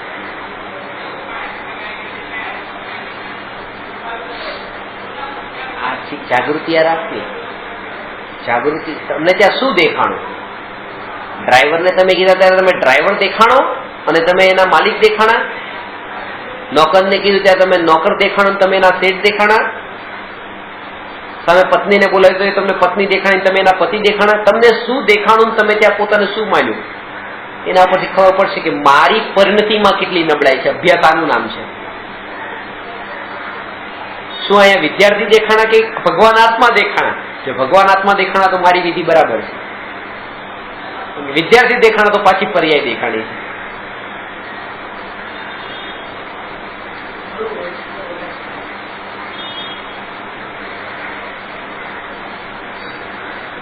આ જેટલું સૂક્ષ્મતાથી ઊંડું ચિંતન થાય છે એટલા જ મિથ્યાત્વના કર્મ પાતળા અંદરમાં એની પ્રોસેસ ચાલુ થઈ જાય છે. મિથ્યાત્વ મોડું પડવા લાગે છે આ ચિંતનના બળ ઉપર.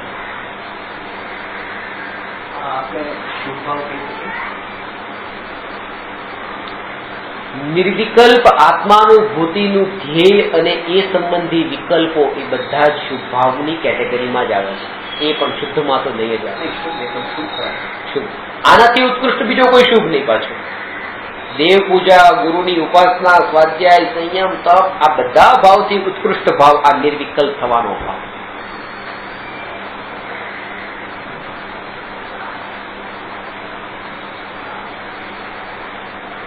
ઊંઘના કાળે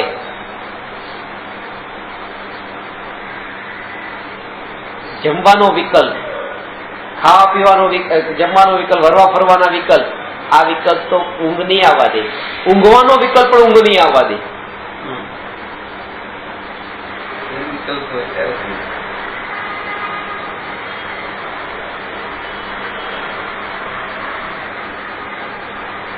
ઊંઘવાનો વિકલ્પ પણ એને ઊંઘવામાં બાધા નાખે છે. એ વિકલ્પ પણ છૂટી જાય કે મારે ઊંઘવું છે. જયારે ઊંઘવાની તૈયારી કરે ત્યારે પથારી પર પડીને મારે ઊંઘવું છે, મારે ઊંઘવું છે, મારે ઊંઘવું છે, મારે ઊંઘવું છે.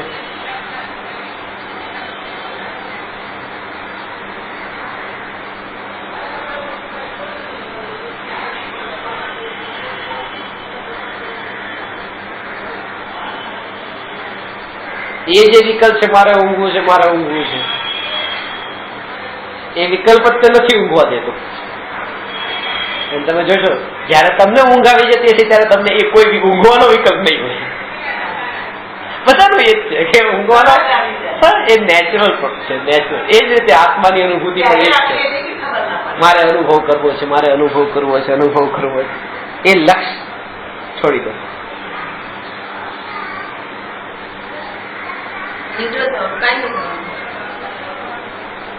એ લક્ષ પણ છોડી ન્યુટ્રલ. એની પહેલાની ક્રિયા 24 કલાક જાગૃતિ એ જોઈએ છે. ઊંઘવા માટે પહેલા તો આખો દિવસ થાકવું જોઈએ. તો એક નાની વાર્તા મેં વાંચી હતી.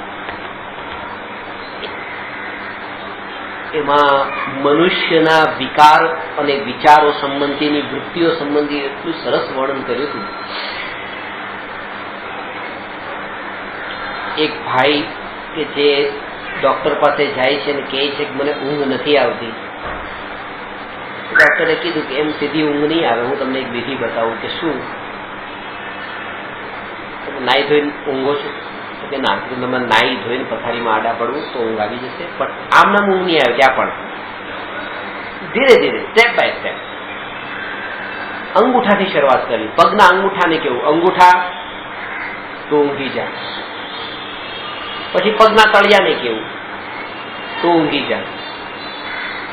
પછી પગ તો ઊંઘી જાય, હાથ તો ઊંઘી જાય, તે આખા શરીરને પછી તો ઊંઘી જાય. અહીં ક્યારે ઊંઘ આવી જશે નેચર ખબર નહીં પડે.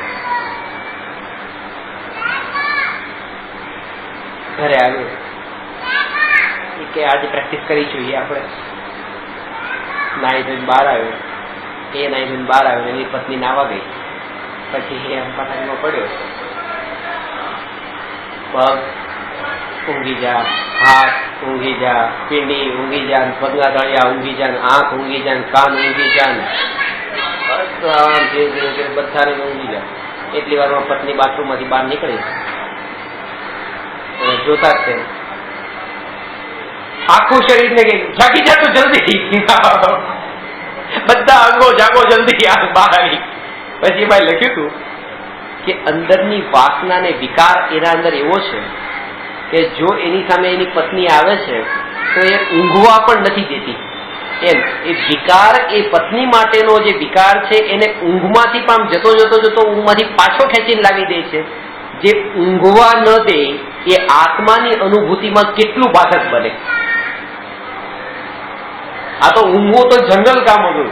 જે સંસારનું કામ કરવામાં પણ એ વિકાર આપણને આટલો અડચણરૂપ બન્યો, તે અનુભૂતિમાં કેટલો અડચણરૂપ બનતો હશે. જવા જ ન દે, અંદર સ્વભાવમાં જ ન જવા દે. એના પેલા આપણે બધા પાછળ ફરવા. અને એના માટે આ કીધું કે એકલી દ્રષ્ટિના વિષયથી નહીં, જ્ઞાનમાં પણ કે ભાઈ મારા આવા કેવા કેવા પ્રકારના અંદરના મેલ ગાઢ પડેલા છે. એના માટે સ્ટેપ છે.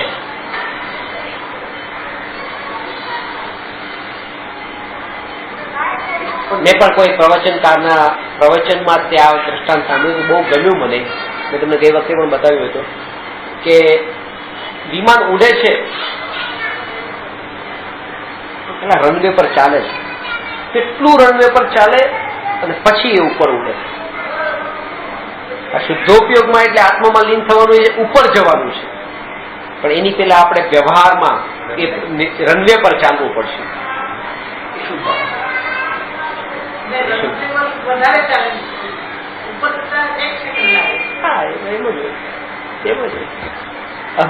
એક સેકન્ડમાં થાય, એક સમયમાં થાય. તો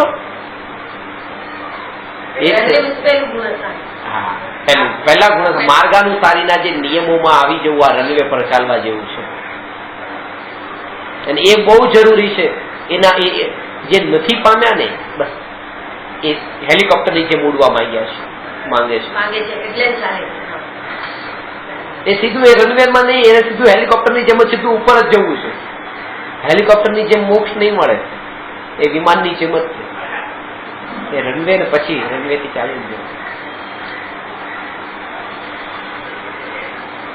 કારણ કે શું થાય છે, આ તત્વ એટલું ઊંડું છે, એટલું સૂક્ષ્મ છે, પણ જયારે એ પરિણામોની એવી કોમળતા નથી હોતી, એ જીવ માટે શસ્ત્રનું કામ કરે છે. આપે એટલું ખતરનાક થઈ જાય છે.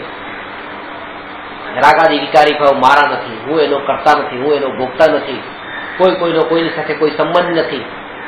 આમ વિચાર કરીને જે કોમળતા, સરળતા, પરિણામોમાં નિર્મળતા જે હોવી જોઈએ એ પણ નથી હોતી, જેના કારણે સ્વચ્છંદીની માફક વર્તતા હોય છે, ફરતા હોય છે. એ ભાષામાં કોમળતા ના હોય. ભાષામાં કોમળતા, તમારા શબ્દો જે છે, શબ્દો સામેવાળાને કેવા લાગે છે. તમે કોઈને ગઈ વખતે પ્રવચનમાં કીધું, પ્રવચનમાં તમારે આવવું છે સરનું પ્રવચન, પણ એક શબ્દ એમને કેટલા કડવા લાગી ગયા. એને મને કીધું કે આવા કડવા શબ્દો બોલે, આટલી કઠોરતાથી બોલવાનું, કોમળતા હોય. આવું છે કે નહીં તમારે પ્રવચનમાં આજે? પોતાનો શબ્દ, પોતાની ભાષા સામાવાળાને એવી લાગવી જોઈએ, એવી મીઠી લાગવી જોઈએ. એટલા માટે નહીં કે એને મીઠું લગાવવા માટે, લક્ષ્ય એ હોય કે મારા થકી કોઈ જીવને દુઃખ ન પહોંચે. પછી એ પહોંચે ન પહોંચે એના ઉપર છે, ભલે તમે પણ તોય તે આપણી ભાષા તો થોડીક બદલાવી જોઈએ. આપણા એ બસ અત્યારની ભૂમિકામાં આ કરવાનું છે. અત્યારની ભૂમિકામાં આ જ કરી શકીએ છીએ. ત્યાં પછી આપણે એમ કહી દઈએ કે હું તો બરાબર જ છું, હવે તમે આ રીતે લઈ લો, એમાં હું શું કરું? કે નહીં, આમાં ત્યાંથી પાછી બીજાની જ ભૂલ હજી જોઈ, આમાં એની બીજાની જ ભૂલ જોઈ. એ ભાઈ પોતાના પર હશે કઈક, હજી પણ મારી કઈક નબળાઈ હશે, એમ જ જોયું તો પામશું. તો આટલી નિર્મળતા, એક સ્ટેપ હજી આગળ આવ્યા. આ પહેલું સ્ટેપ છે કે મારી ભૂલ છે.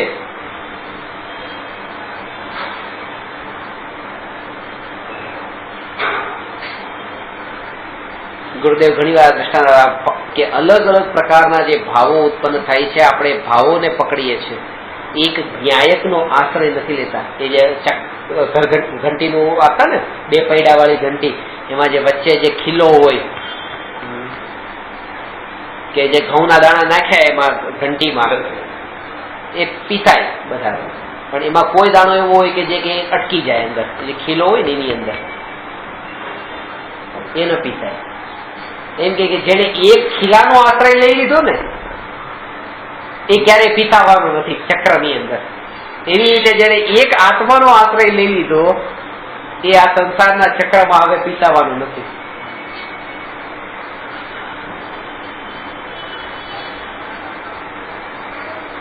આ પંચ પરાવર્તન રૂપ પરિભ્રમણ અનાદિકાળથી આજ સુધી થયું છે,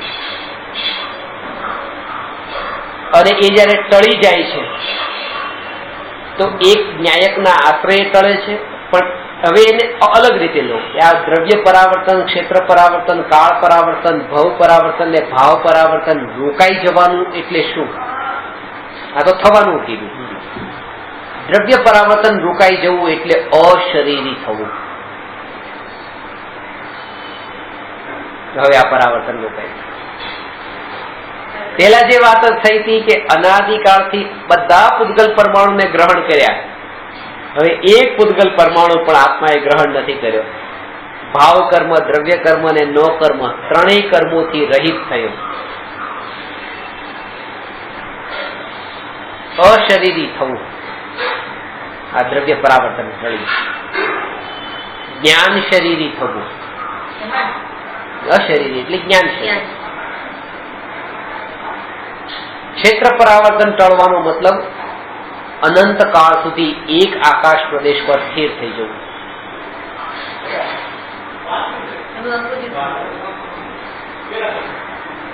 એનો ઓપોઝિટ છે.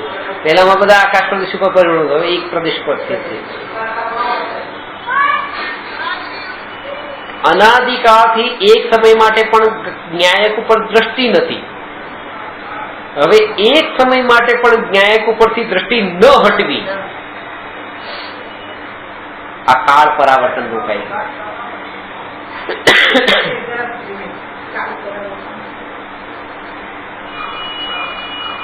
એક સમય માટે પણ ન્યાયક પર દ્રષ્ટિ નથી. હવે એક સમય માટે પણ ન્યાયક સિવાય બીજા ઉપર દ્રષ્ટિ નથી.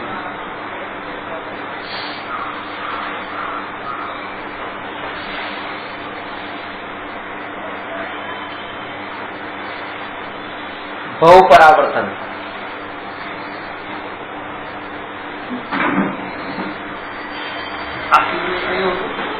કાળ પરાવર્તન.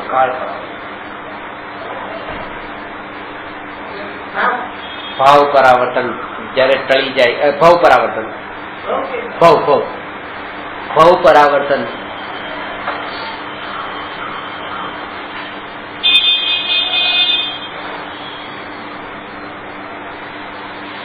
હવે જન્મ મરણ નથી, હવે કોઈ ભાવ નથી. એટલે પંચમ ગતિને પ્રાપ્ત થયા. 4 ગતિ એ સંસાર રૂપ છે, 5મી ગતિ મોક્ષ રૂપ છે. નિયમ સારમાં પદ્મ પ્રભુ મલધારી દેવ લખે છે કે જેની પાસે 5 ભાવ છે ને, ઔક્ષમિક ભાવ, ક્ષાયિક ભાવ, ક્ષયોક્ષમિક ભાવ, ઔદયિક ભાવ ને પારિણામિક ભાવ. પારિણામિક ભાવ 5મો ભાવ છે. પંચમ ગતિના પંચમ ભાવ વાળા જીવને પંચમ ગતિની ચિંતા નથી હોતી. પારિણામિક ભાવ ન્યાયક જેની પાસે હોય એને મોક્ષની ચિંતા ન હોય, મળે જ. પારિણામિક ભાવ એ 5મો ભાવ છે, 5મી ગતિ છે. 5મા કાળમાં મોક્ષ નથી મળતો એ ચિંતા નહીં કરો એમ.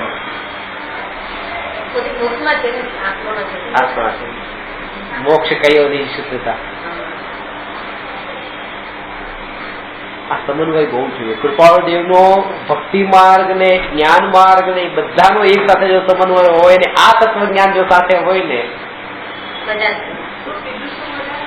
એ એકલું નહીં જોઈએ. એકલી ભક્તિમાં ન અટકે, નહીં તો પાછો એ ગુલામ થવાની વાત કરશે, પોતાની મહિમા નહીં રહી, પરમાં પાછો અટકી જશે.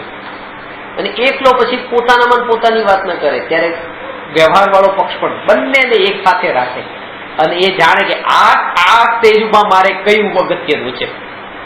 ખાસ વાત દરેક જીવ માટે અને દરેક કાળે કઈ વાત મહત્વની છે એ નિર્ણય પોતે જ કરી શકશે. બધા માટે એક સરખું નથી હોતું, બધા માટે અલગ અલગ હોય છે. એટલે તો કીધું કે સેલ્ફ કરવાનું હોય, કયા ઠીકાણે તમે કયો નિર્ણય તમારે લેવો એ તમે તમારે કોઈ ખાસ તમારી આખા હાથમાં દુખે છે. હવે એક ડોક્ટરે કીધું કે તમારા હાથમાં દુખે છે, બીજાએ કીધું કે હાથમાં દુખે છે, હાથમાં નહીં પણ તમને આટલા ભાગમાં જ દુખે છે. ત્રીજા ડોક્ટરે કીધું કે અહીંયા જ તમને દુખે છે, પરફેક્ટ બતાવી દીધું. તો ત્રીજો ડોક્ટર પરફેક્ટ છે એમ નહીં, પરફેક્ટ તો પેશન્ટ જ છે જે અનુભવે છે એ દુઃખને. આ કોઈ અનુભવતા નથી, તે ખાલી બતાવે છે. એટલે અંતે તો પોતે જે છે ને એ અનુભવથી નિર્ણય કરી શકે છે. હા, અને દરેક જીવના અલગ અલગ હોય. આપણે કોઈને કહીએ તો એને વસ્તુ એના માટે સમજાવી ને વાત. અને આ જ વાત કે ભાઈ મને ખબર પડી છે, મને ખબર છે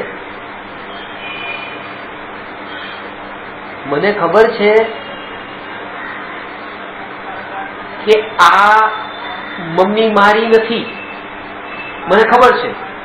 પણ મને એ વાતની પણ ખબર છે કે મમ્મીને એ ખબર નથી કે આ છોકરો મારો નથી. એટલા માટે જયારે હું એમની સાથે વાત કરું ત્યારે એમ જ વાત કરું, મમ્મી કેમ છો?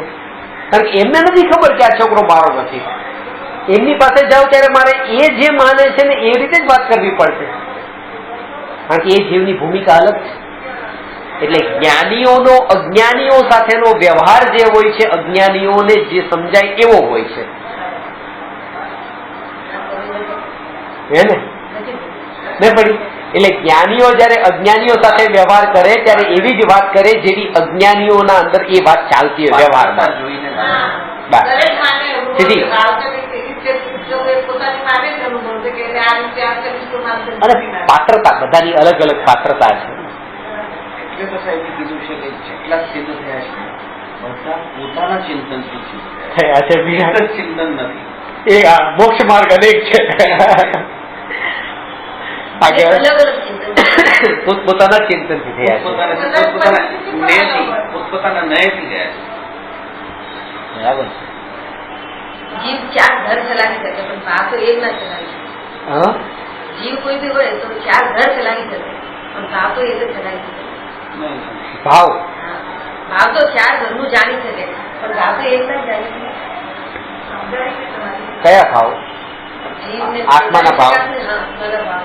આત્માના ભાવ તો પોતાના પોતાના જ કરી પોતાને જ કરી શકે. બહારનું બધું જે બસ ખાલી વ્યવહારથી એ જાણે બધું, હા. પણ અનુભવી નહીં શકે. અનુભવ પોતાનો જ કરી શકશે પોતાના ભાવનો.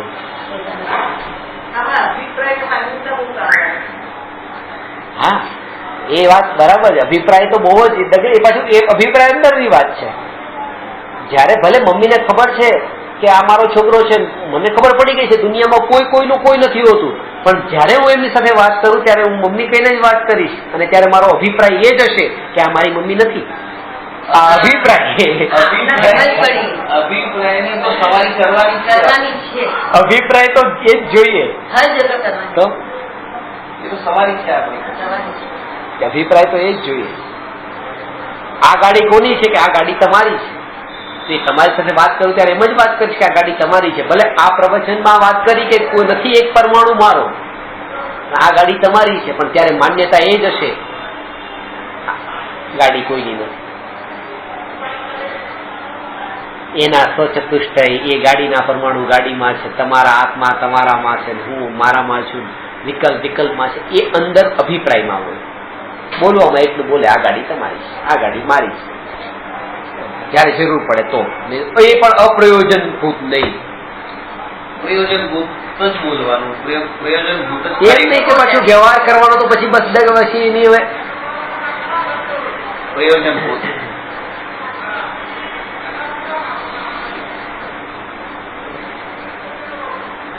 અટકાઈ જાય ઘણા બધી જગ્યા આ વ્યવહાર કીધો, આ વ્યવહાર કીધો, આ વ્યવહાર કીધો. શું વ્યવહાર કીધો? બધી જગ્યા વ્યવહાર પડી જાય.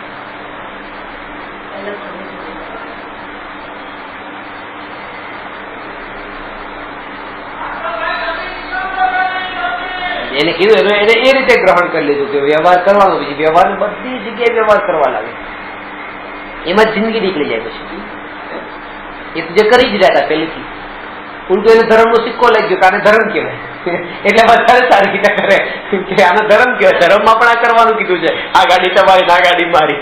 એટલે તો મિથ્યા. માન્યતા સાથે છે ને એટલા માટે.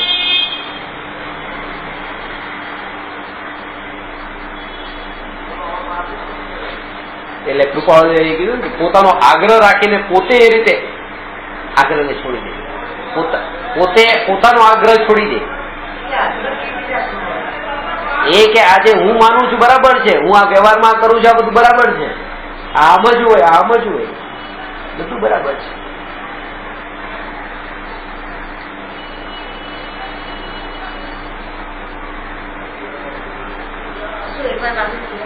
એક ગુરુજી પ્રવચન આપતા હતા. તમારા ડાઇનિંગ ટેબલ હોય ને, મને 8 જણાનું કે 6 જણાનું ડાઇનિંગ ટેબલ છે, આ એક ખુરશી, આ ખુરશી કહેવાય હેડ ઓફ ધ ફેમિલીની.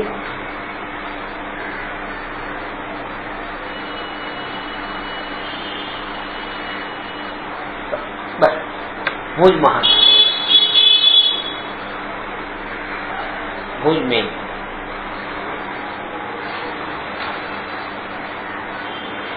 એટલે કોઈ વખત એવું થયું, કોઈ મોટા માણસ આવ્યા ઘરે, એમના ઘરે, એટલે એને એમ થયું કે ના હવે મારે એમને આ ખુરશી પર બેસાડવા જોઈએ, આ મોટા છે, એ આ ખુરશી પર બેઠા. એટલે એ કીધું કે આ એમ બેસો, એ બેસો. આ ના પાડી, નહીં હું જ્યાં બેઠો એ મેઇન ખુરશી પછી, એ જ મેઇન ખુરશી થઈ ગઈ. હું ત્યાં નહીં બેસું, આ મેઇન ખુરશી પછી. હવે ચાલો બોલો શું કેવું?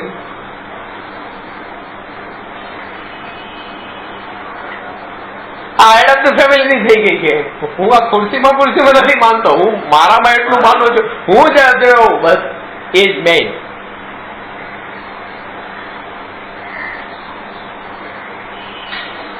અને એ પોતે એવા સિદ્ધાંતવાદી, બસ હું જ મેઇન, હું જ મેઇન, હું જ મેઇન. પછી એને એનો કિસ્સો બતાવ્યો નાના ગામનો. એક ગામમાં સભા ભરાણી હતી અને સભામાં કે હું આવો છું ને એટલે મને બોલાવે નહીં ગામમાં કોઈ ન બોલાવે. કોઈ પણ સભા કે કઈ થતું હોય ને તો કારણ ખબર છે કે આવા માણસ એવા ખટપટિયા છે ને કે ક્યાં આવીને કઈ ને કઈ ગડબડ કરે. તો આખા ગામને આમંત્રણ આપ્યું પણ એમ નહીં આપ્યું. આખો હોલ ભરાઈ ગયો, મંચ ભરાઈ ગયો, મંચમાં ખુરશીઓ બધી ગોઠવાઈ ગઈ, એ ભરાઈ ગઈ હતી. પ્રેસિડેન્ટ બેસી ગયા હતા, બધું આખી બધી સીટ ફૂલ, ક્યાંય જગ્યા નહીં. પ્રોગ્રામ ચાલુ થયો. આને એમ થયું મને બોલાવ્યો નથી પણ કોઈ હું જાઉં. જગ્યા ગયા હતી ને પણ ચંપલ બૂટ મૂકવાની બધા પડેલા ત્યાં જ બેઠો.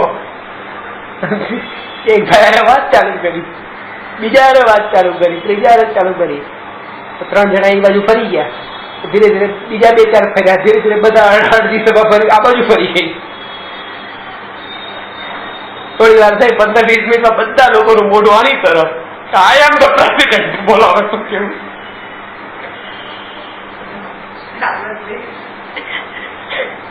બધા લોકો એની તરફ પેલા કે આને ક્યાં આવ્યા, એની કરતા બહાર આગળ બેસા દીધો તો સારું હતું.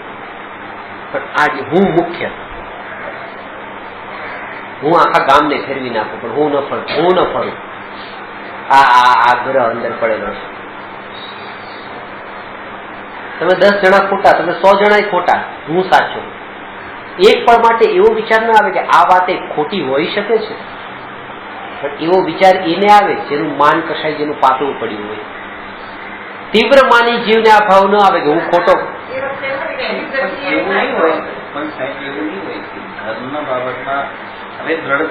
ધર્મના બાબતમાં પણ આ જ સાચું.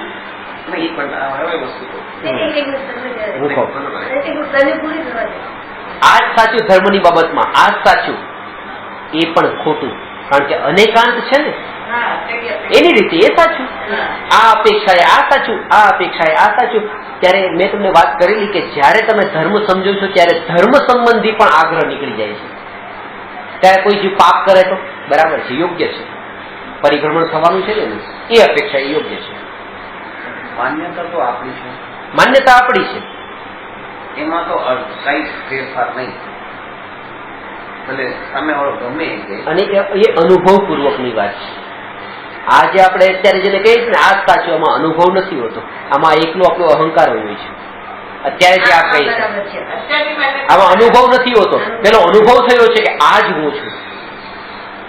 જયારે વિજ્ઞાને એ સિદ્ધ કર્યું કે પૃથ્વી એ બ્રહ્માંડની મધ્યમાં નથી, પૃથ્વીની ફરતો ફરતો સૂરજ નથી ફરતો, ત્યારે સૌથી વધારે દુઃખ પૃથ્વી ઉપર રહેવા વાળા લોકોને થયું. અમે સેન્ટરમાં નથી.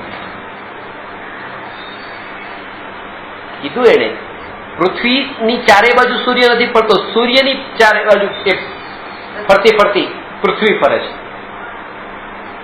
પૃથ્વી પર રહેનારા સેન્ટરમાં ન થયા, એને પ્રાયોરિટી ન રહી. પણ તોય જજ બનાવશો તો ત્યાં સુધી કીધું કે હું આ પૃથ્વી ઉપર છું તો પૃથ્વી નથી ફરતી, સૂરજ જ ફરે છે, પૃથ્વી સેન્ટરમાં જ છે. હું નહીં માનું કે આ વાતને. આ અહંકાર. હું સેન્ટરમાં નહીં એ વાત હું માનવા તૈયાર નથી. હું જ સેન્ટરમાં.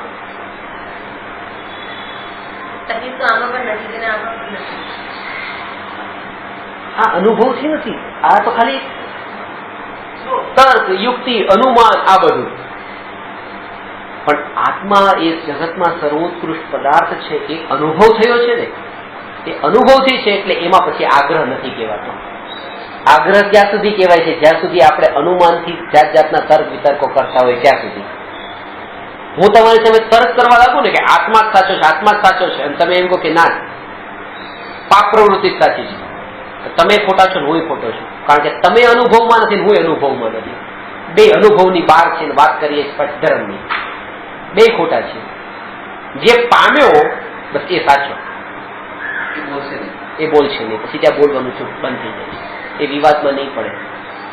એટલા માટે ભલે સત્યને પામી ગયા હોય, સત્યને પામ્યા પછી તો આ બાકી બધું અસત્ય લાગતા તો કેટલું આમ દ્રઢતા આવી જાય ને. અહીં તો આપણને થોડું થોડું તો તમે મને થોડા થોડા તો ક્યારેક સાચા લાગો છો, કારણ કે મને સંસાર થોડો થોડો સાચો લાગે છે.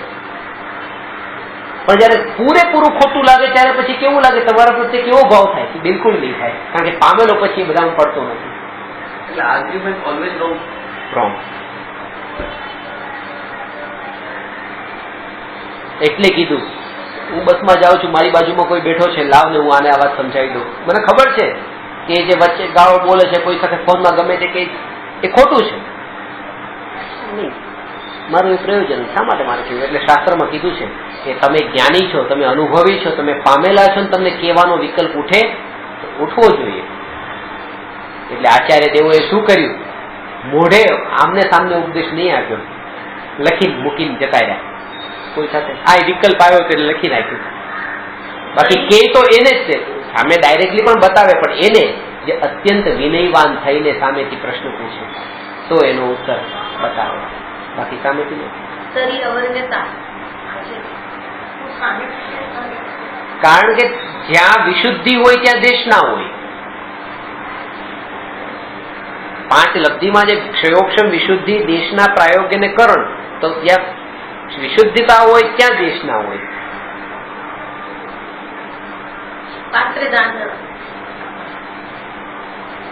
નાની નાની વાત પણ, હું એક શતાબ્દી એક્સપ્રેસમાં આવતો હતો, અમદાવાદથી ઉપડી મુંબઈ આવતી હતી, બરોડાથી એક ભાઈ કંઈક બેઠા, એમનો એક ફોન મારી બાજુની સીટમાં જ હતા, એમણે કોઈને ફોન કર્યો, એ વાપી ઉતરવાના હતા, એને કીધું કે નમસ્કાર, ખાલી નમસ્કાર જ કીધું છે ફોનમાં.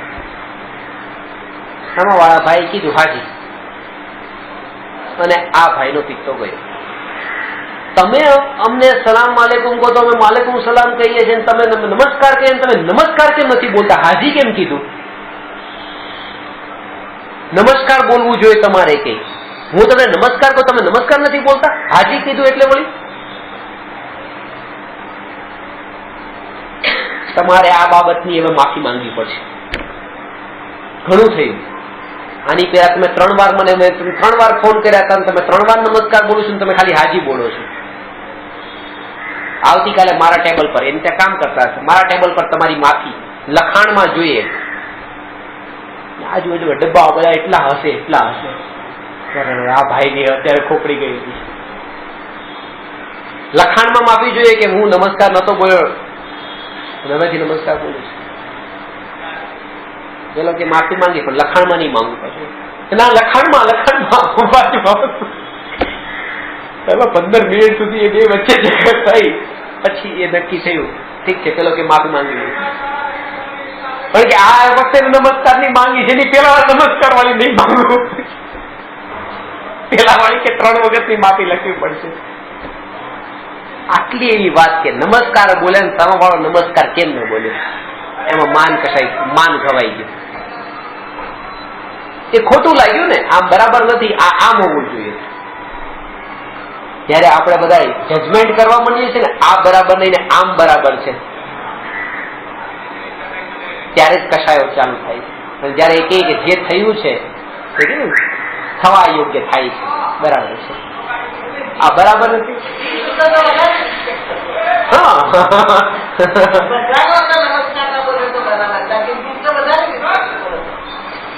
આગ્રહ, આનું નામ આગ્રહ, કે મારે આ જ શબ્દ જોઈએ. હું તમને પ્રણામ બોલું તો તમે પ્રણામ બોલો, જય જિનેન્દ્ર નહીં બોલો. અને તમે જય જિનેન્દ્ર બોલો તો તમે પ્રણામ નહીં, તમે જય જિનેન્દ્ર બોલો. હું તમને કેમ છું પૂછું તો પછી કેમ છો, તમે કેમ છો એ જો ન પૂછો તો આ આગ્રહ. અને આ પહેલા સ્ટેજમાં તે અહીંયા જીવ માર ખાય છે, એના કારણે તે આગળ પછી જઈ શકતો નથી. ભલે આ પામી ગયા, આટલું પામ્યો હોવા છતાં પણ. આપણે પોતાની જાતને કહીએ છીએ આપણે મનુષ્ય છીએ, આપણે જીવ છીએ, પણ આપણું વર્તન જીવ જેવું નથી, પૂતગલ જેવું છે. હમણાં એક ચાપ દબાવું પંખો ચાલુ થાય કે ન થાય? થઈ જાય. આપણે મશીનની જેમ વર્તીએ છીએ. તમારો ગુસ્સો ચાલુ કરાવો હોય તો એ એક જ બસ 4 ડબ્બુ એક ગાળ આપો એટલે ગુસ્સો ચાલુ. આપણું વર્તન એવું છે અત્યારે. જીવ જેવું વર્તન નથી, પૂતગલ જેવું વર્તન છે. જીવનું વર્તન ક્ષમતા ભાવ વાળું હોય, પૂતગલનું વર્તન મશીન. જીવનું વર્તન એવું હોય કે એને કોઈ સલાહ નહીં સ્વતંત્ર હોય. એને ચાપને ને પંખાને જેમ સંબંધ બંધાઈ ગયો છે એવો જીવ ને કોઈ સાથે સંબંધ ન હોય, પર નિરપેક્ષ હોય. અત્યારની સ્થિતિ આપણી જોડાયેલી છે, વધારે વાર નથી લાગતી, બસ એવી રીતે જ છે. અહીંયા 2 ઉપર કરું તો ત્યાં વધારે ફાસ્ટ થાય, 3 ઉપર કરું તો 3 ફાસ્ટ થાય, ત્રીજી ગાળ આપું તો વધારે ગુસ્સો હોય. મશીનની જેમ આપણું વર્તન છે. એ જ રીતે એકવાર વખાણ કરું, કોઈ બીજી ઘટનાના વખાણ કરું તો મારી કોઈ ત્રીજી ઘટના વખાણ કરું, એ પાછા મશીનની જેમ, પૂરા મશીનની જેમ થઈ ગયા છે આપણે. મશીનમાંથી મટીને, પૂતગલથી મટીને જીવ થવા. કેટલા નબળા છે. આપણને કોઈ ગુસ્સો કરાવવો હોય તો કોઈ એક શબ્દ કહી દે ગુસ્સો આવી જાય, કોઈ અભિમાન કરાવડાવવું હોય તો કોઈ એક શબ્દ કહી દે આપણને અભિમાન આવી જાય. એટલે કીધું એની મહત્તા જેને નહીં હોય એની અસર પણ એને હવે નહીં થાય.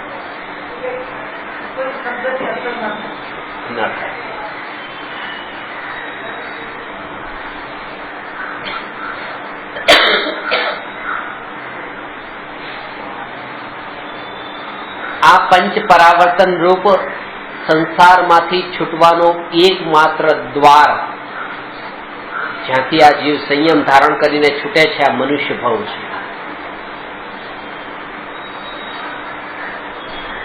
અને મોક્ષરૂપી મહેલમાં પ્રવેશ કરવાનો એક જ દ્વાર છે મનુષ્ય ગતિથી, બાકીની 3 ગતિથી નહીં.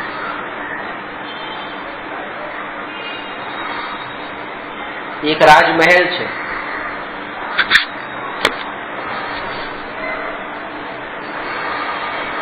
જેની ચારેય બાજુ પેક છે, એક જ દરવાજો છે. અને એ રાજમહેલમાં હવે પ્રવેશ કરવો છે એક વ્યક્તિને. આંખેથી અંધ છે, દેખાતું નથી, હાથેથી સ્પર્શી, દિવાલને સ્પર્શીને એ આમ જાય છે. બાકીની 3 જગ્યા પેક છે, રાજમહેલમાં પ્રવેશ નથી. એક જગ્યા એવી છે કે જેમાંથી રાજમહેલમાં પ્રવેશ ત્યાં પહોંચે છે. હવે અંદર જઈ શકે, દરવાજો આવી ગયો છે, પણ એને એક બીમારી પણ છે, ખરજવાની બીમારી છે. જ્યારે આ દરવાજાની પાસે પહોંચે છે ત્યાં જ એને ખંજવાળ આવે છે, ખંજવાળવા લાગે છે. ચાલવાનું છોડતો નથી, ચાલવાનું ચાલુ જ છે. દરવાજો નીકળી જાય છે, પાછો હાથ લગાવે છે દિવાલને. આ રીતે ફરતો પાછો એ દરવાજા પાસે આવે છે, ખંજવાળે છે, દરવાજો નીકળી જાય છે. આ જ મનુષ્ય ગતિમાં એક જ ગતિ એવી છે જ્યાંથી મોક્ષરૂપી મહેલમાં પહોંચવાનો એ દ્વાર છે. અને ત્યાં એને આવી એક બીમારી પણ છે, 5 ઇન્દ્રિયના વિષયના ભોગોને ભોગવવાની, જે આ ખરજવા જેવી છે, જેમાં એ અટકી જાય છે.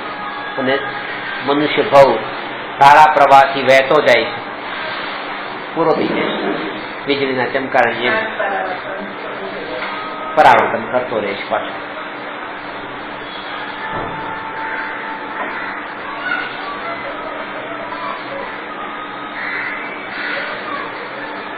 ચાલવાનું તો ચાલુ જ રહેવાનું છે, એ રોકાવાનું નથી. કારણ કે આને એ પણ એક વિકલ્પ આવી જાય કે અમે ખંજવાળવાનું નહીં છોડીએ, અમે ચાલવાનું બંધ કરી દઈશું, પણ એ સંભવ નથી. અહીંયા રોકાઈ જાય, ઉભો રહી જાય ને ખંજવાળે રાખે, પણ એમ નહીં. કાળ તો ધારા પ્રવાહથી ચાલવાનો જ છે ને. એક જ વસ્તુ રોકાઈ શકે છે, આ ખંજવાળવાનું. પણ એ તીવ્ર મોહના ઉદયથી એ છોડી શકતો નથી. એ છોડાવવા માટે અહીંયા એને જ્ઞાન કરાવવામાં આવે છે. આ વાત પંચ પરાવર્તન રૂપ પરિભ્રમણમાં થઈ 6 ઢાળામાં લખ્યું છે.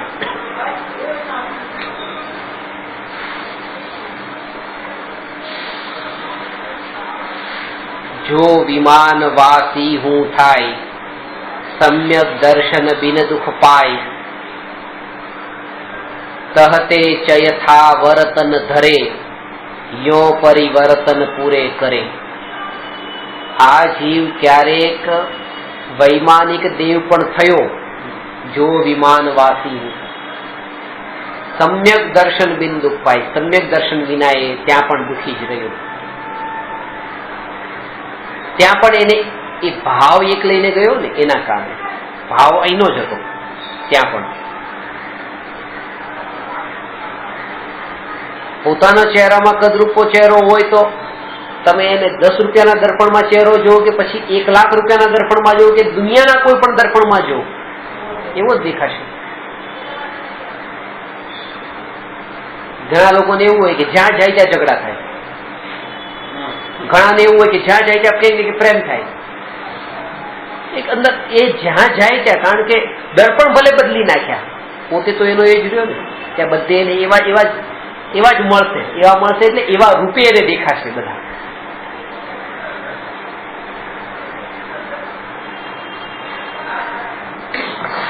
જગત પોતાની દ્રષ્ટિએ જ જોતા હોય, પોતાની દ્રષ્ટિએ. એની વિચારધારા એની એ પ્રકારની ચાલતી હોય, ભાવોનું પરિભ્રમણ પણ એનું એવા રૂપે જ ચાલતું હોય.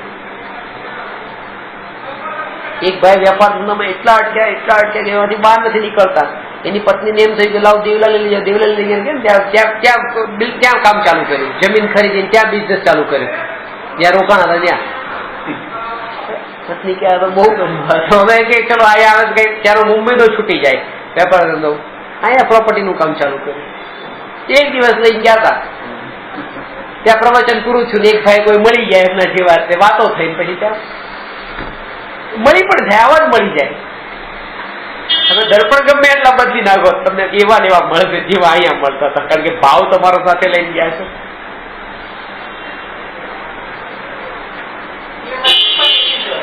એવા પ્રકારના વિચારો ચાલે, નિમિત્તો પણ એવા મળે.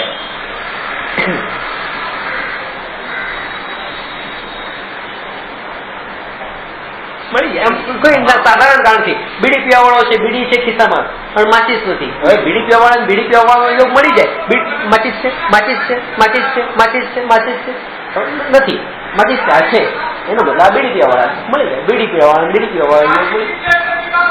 નિમિત્ત પણ ઓટોમેટિક ગોઠવાઈ જાય, બાકી બધાનો યોગ ન થયો. દારૂડિયાનો યોગ થઈ જાય, ધર્મી જેને ધર્મીનો યોગ થઈ જાય. આ સહજ યોગ છે.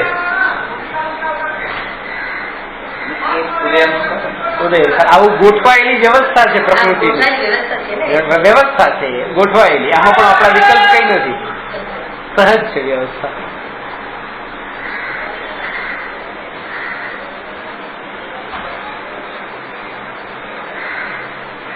હવે આગળનો પ્રશ્ન છે,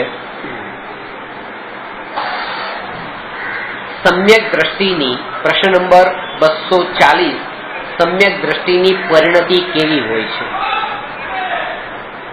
બહુ સરસ પ્રશ્ન છે. સમ્યક દ્રષ્ટિની પરિણતિ, પ્રતિતિ નથી કીધું, પરિણામ નથી કીધું, પરિણમન નથી કીધું, પરિણતિ કીધું. ચારિત્ર ગુણની પર્યાય, એનું નામ પરિણતિ. શ્રદ્ધા ગુણની પર્યાયને પ્રતિતિ કહેવાય, જ્ઞાન ગુણની પર્યાયને પરિણામ કહેવાય, કોઈ પણ ગુણોની પર્યાયને પરિણમન કહેવાય, અને ચારિત્ર ગુણની પર્યાયને પરિણતિ કહેવાય. આ પરિણતિમાં તારતમ્યતા હોય, પ્રતિતિમાં તારતમ્યતા ન હોય. માન્યતા હોય એમાં તારતમ્યતા ન હોય, માન્યતા એક સરખી હોય. એટલે કે થોડીક શુદ્ધ ને થોડીક અશુદ્ધ એવી ન હોય. તમારું તમને મિથ્યા દર્શન છે તો તમે થોડુંક તો મિથ્યા દર્શન છે, થોડુંક સમ્યક દર્શન છે એવું ન હોય. થોડું મિથ્યા દર્શન ને થોડું સમ્યક દર્શન એવું ન હોય. હોય તો પૂરું મિથ્યા દર્શન અથવા હોય તો પૂરું સમ્યક દર્શન. પણ કોઈ જીવને રાગ દ્વેષ થોડાક હોય ને થોડીક વિતરાગતા હોય, આવું બની શકે ચોથા ગુણ સ્થાને. સંબંધી રાગ દ્વેષ ટળી ગયા એટલે વિતરાગતા છે એક કસાઈ ચોકડીના અભાવથી, અને 3 કસાઈ ચોકડી હજુ છે તો રાગાદી ભાવ પણ ત્યાં છે. એમાં તારતમ્યતા હોય છે ચારિત્ર ગુણની પર્યાયમાં. સરતા 100% હોય, પેલામાં પર્સન્ટેજ હોય 25% નિર્મળ થઈ, 50% પરિણતિ નિર્મળ થઈ, શ્રદ્ધા 100%. જ્ઞાનની પરિણામ પરિણામ એટલે એ બાહ્ય દ્રષ્ટિથી આપણે દેખાય નહીં ના, એ પણ અંદરની પ્રોસેસ. જાણવું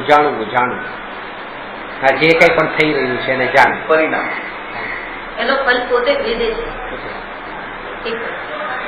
બરાબર. પરિણામ જે કઈ પણ જ્ઞાન જે છે એ જ્ઞાનના અંદર જે જાણવા રૂપ જે કાર્ય થઈ રહ્યું છે એ જ એના પરિણામ છે. એટલે કે અત્યારે આ ઘર મારું છે એ કેવો ભાવ છે, અને આ ઘર સારું છે એવો પણ ભાવ છે.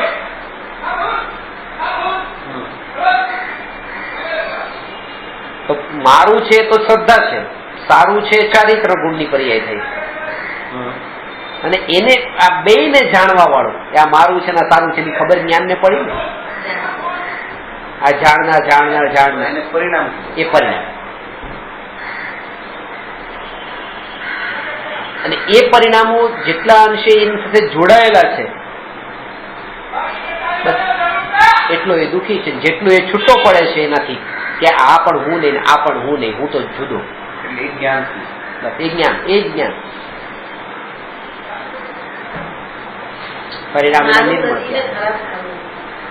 જુદો પડે એ પરિણામથી જુદો પડે. હા, પરિણામ પોતે જુદા પડ્યા. કોનાથી? આ ભાવોથી. જે પરિણામો જે ભાવોમાં જોડાયા હતા, જે જ્ઞાન પોતાનામાં જેને જાણતું હતું એ જ્ઞાન એમ જાણતું હતું કે આજ હું છું. હવે એ જ્ઞાન એ જાણે છે કે આ પદાર્થ એ જ્ઞેય માત્ર છે, હું એનાથી જુદો છું. ભેદ જ્ઞાન. પરિણામ નિર્મળ થવાનો અર્થ છે ભેદ જ્ઞાન થવું, ભેદ જ્ઞાનની ધારા ચાલવી. પરિણામ નિર્મળ થવાનો અર્થ પરિણામ અને શુદ્ધ થવાનો અર્થ કે ભેદ જ્ઞાન થાય તો શુદ્ધ સુખ વેદન પરિણામ વેદન રિઝલ્ટ નહીં લેવાનું એ પરિણામનો મિનિંગ.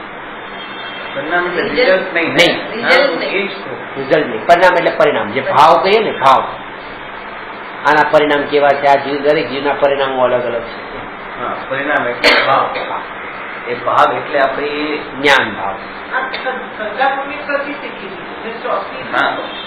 લખ્યું તમે એમને ઘણી વખત લખ્યું છે તમારી નોટબુકમાં, જૂની નોટબુકમાં મેં વાંચ્યું છે, લખાઈ ગયું છે.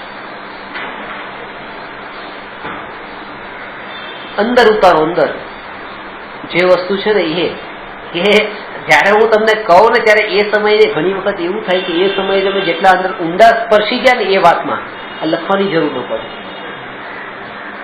ખરેખર બસ હવે અહીંથી ઉભા થયા તો આ વાત ધારામાં આજે આખો દિવસ રહેવી જોઈએ. બસ નિર્ણય કરી લો. આ લખેલી આખી જિંદગી રહી એના કરતા એક દિવસ ધારામાં રહી એ વધારે ફળ આપવા વાળી છે.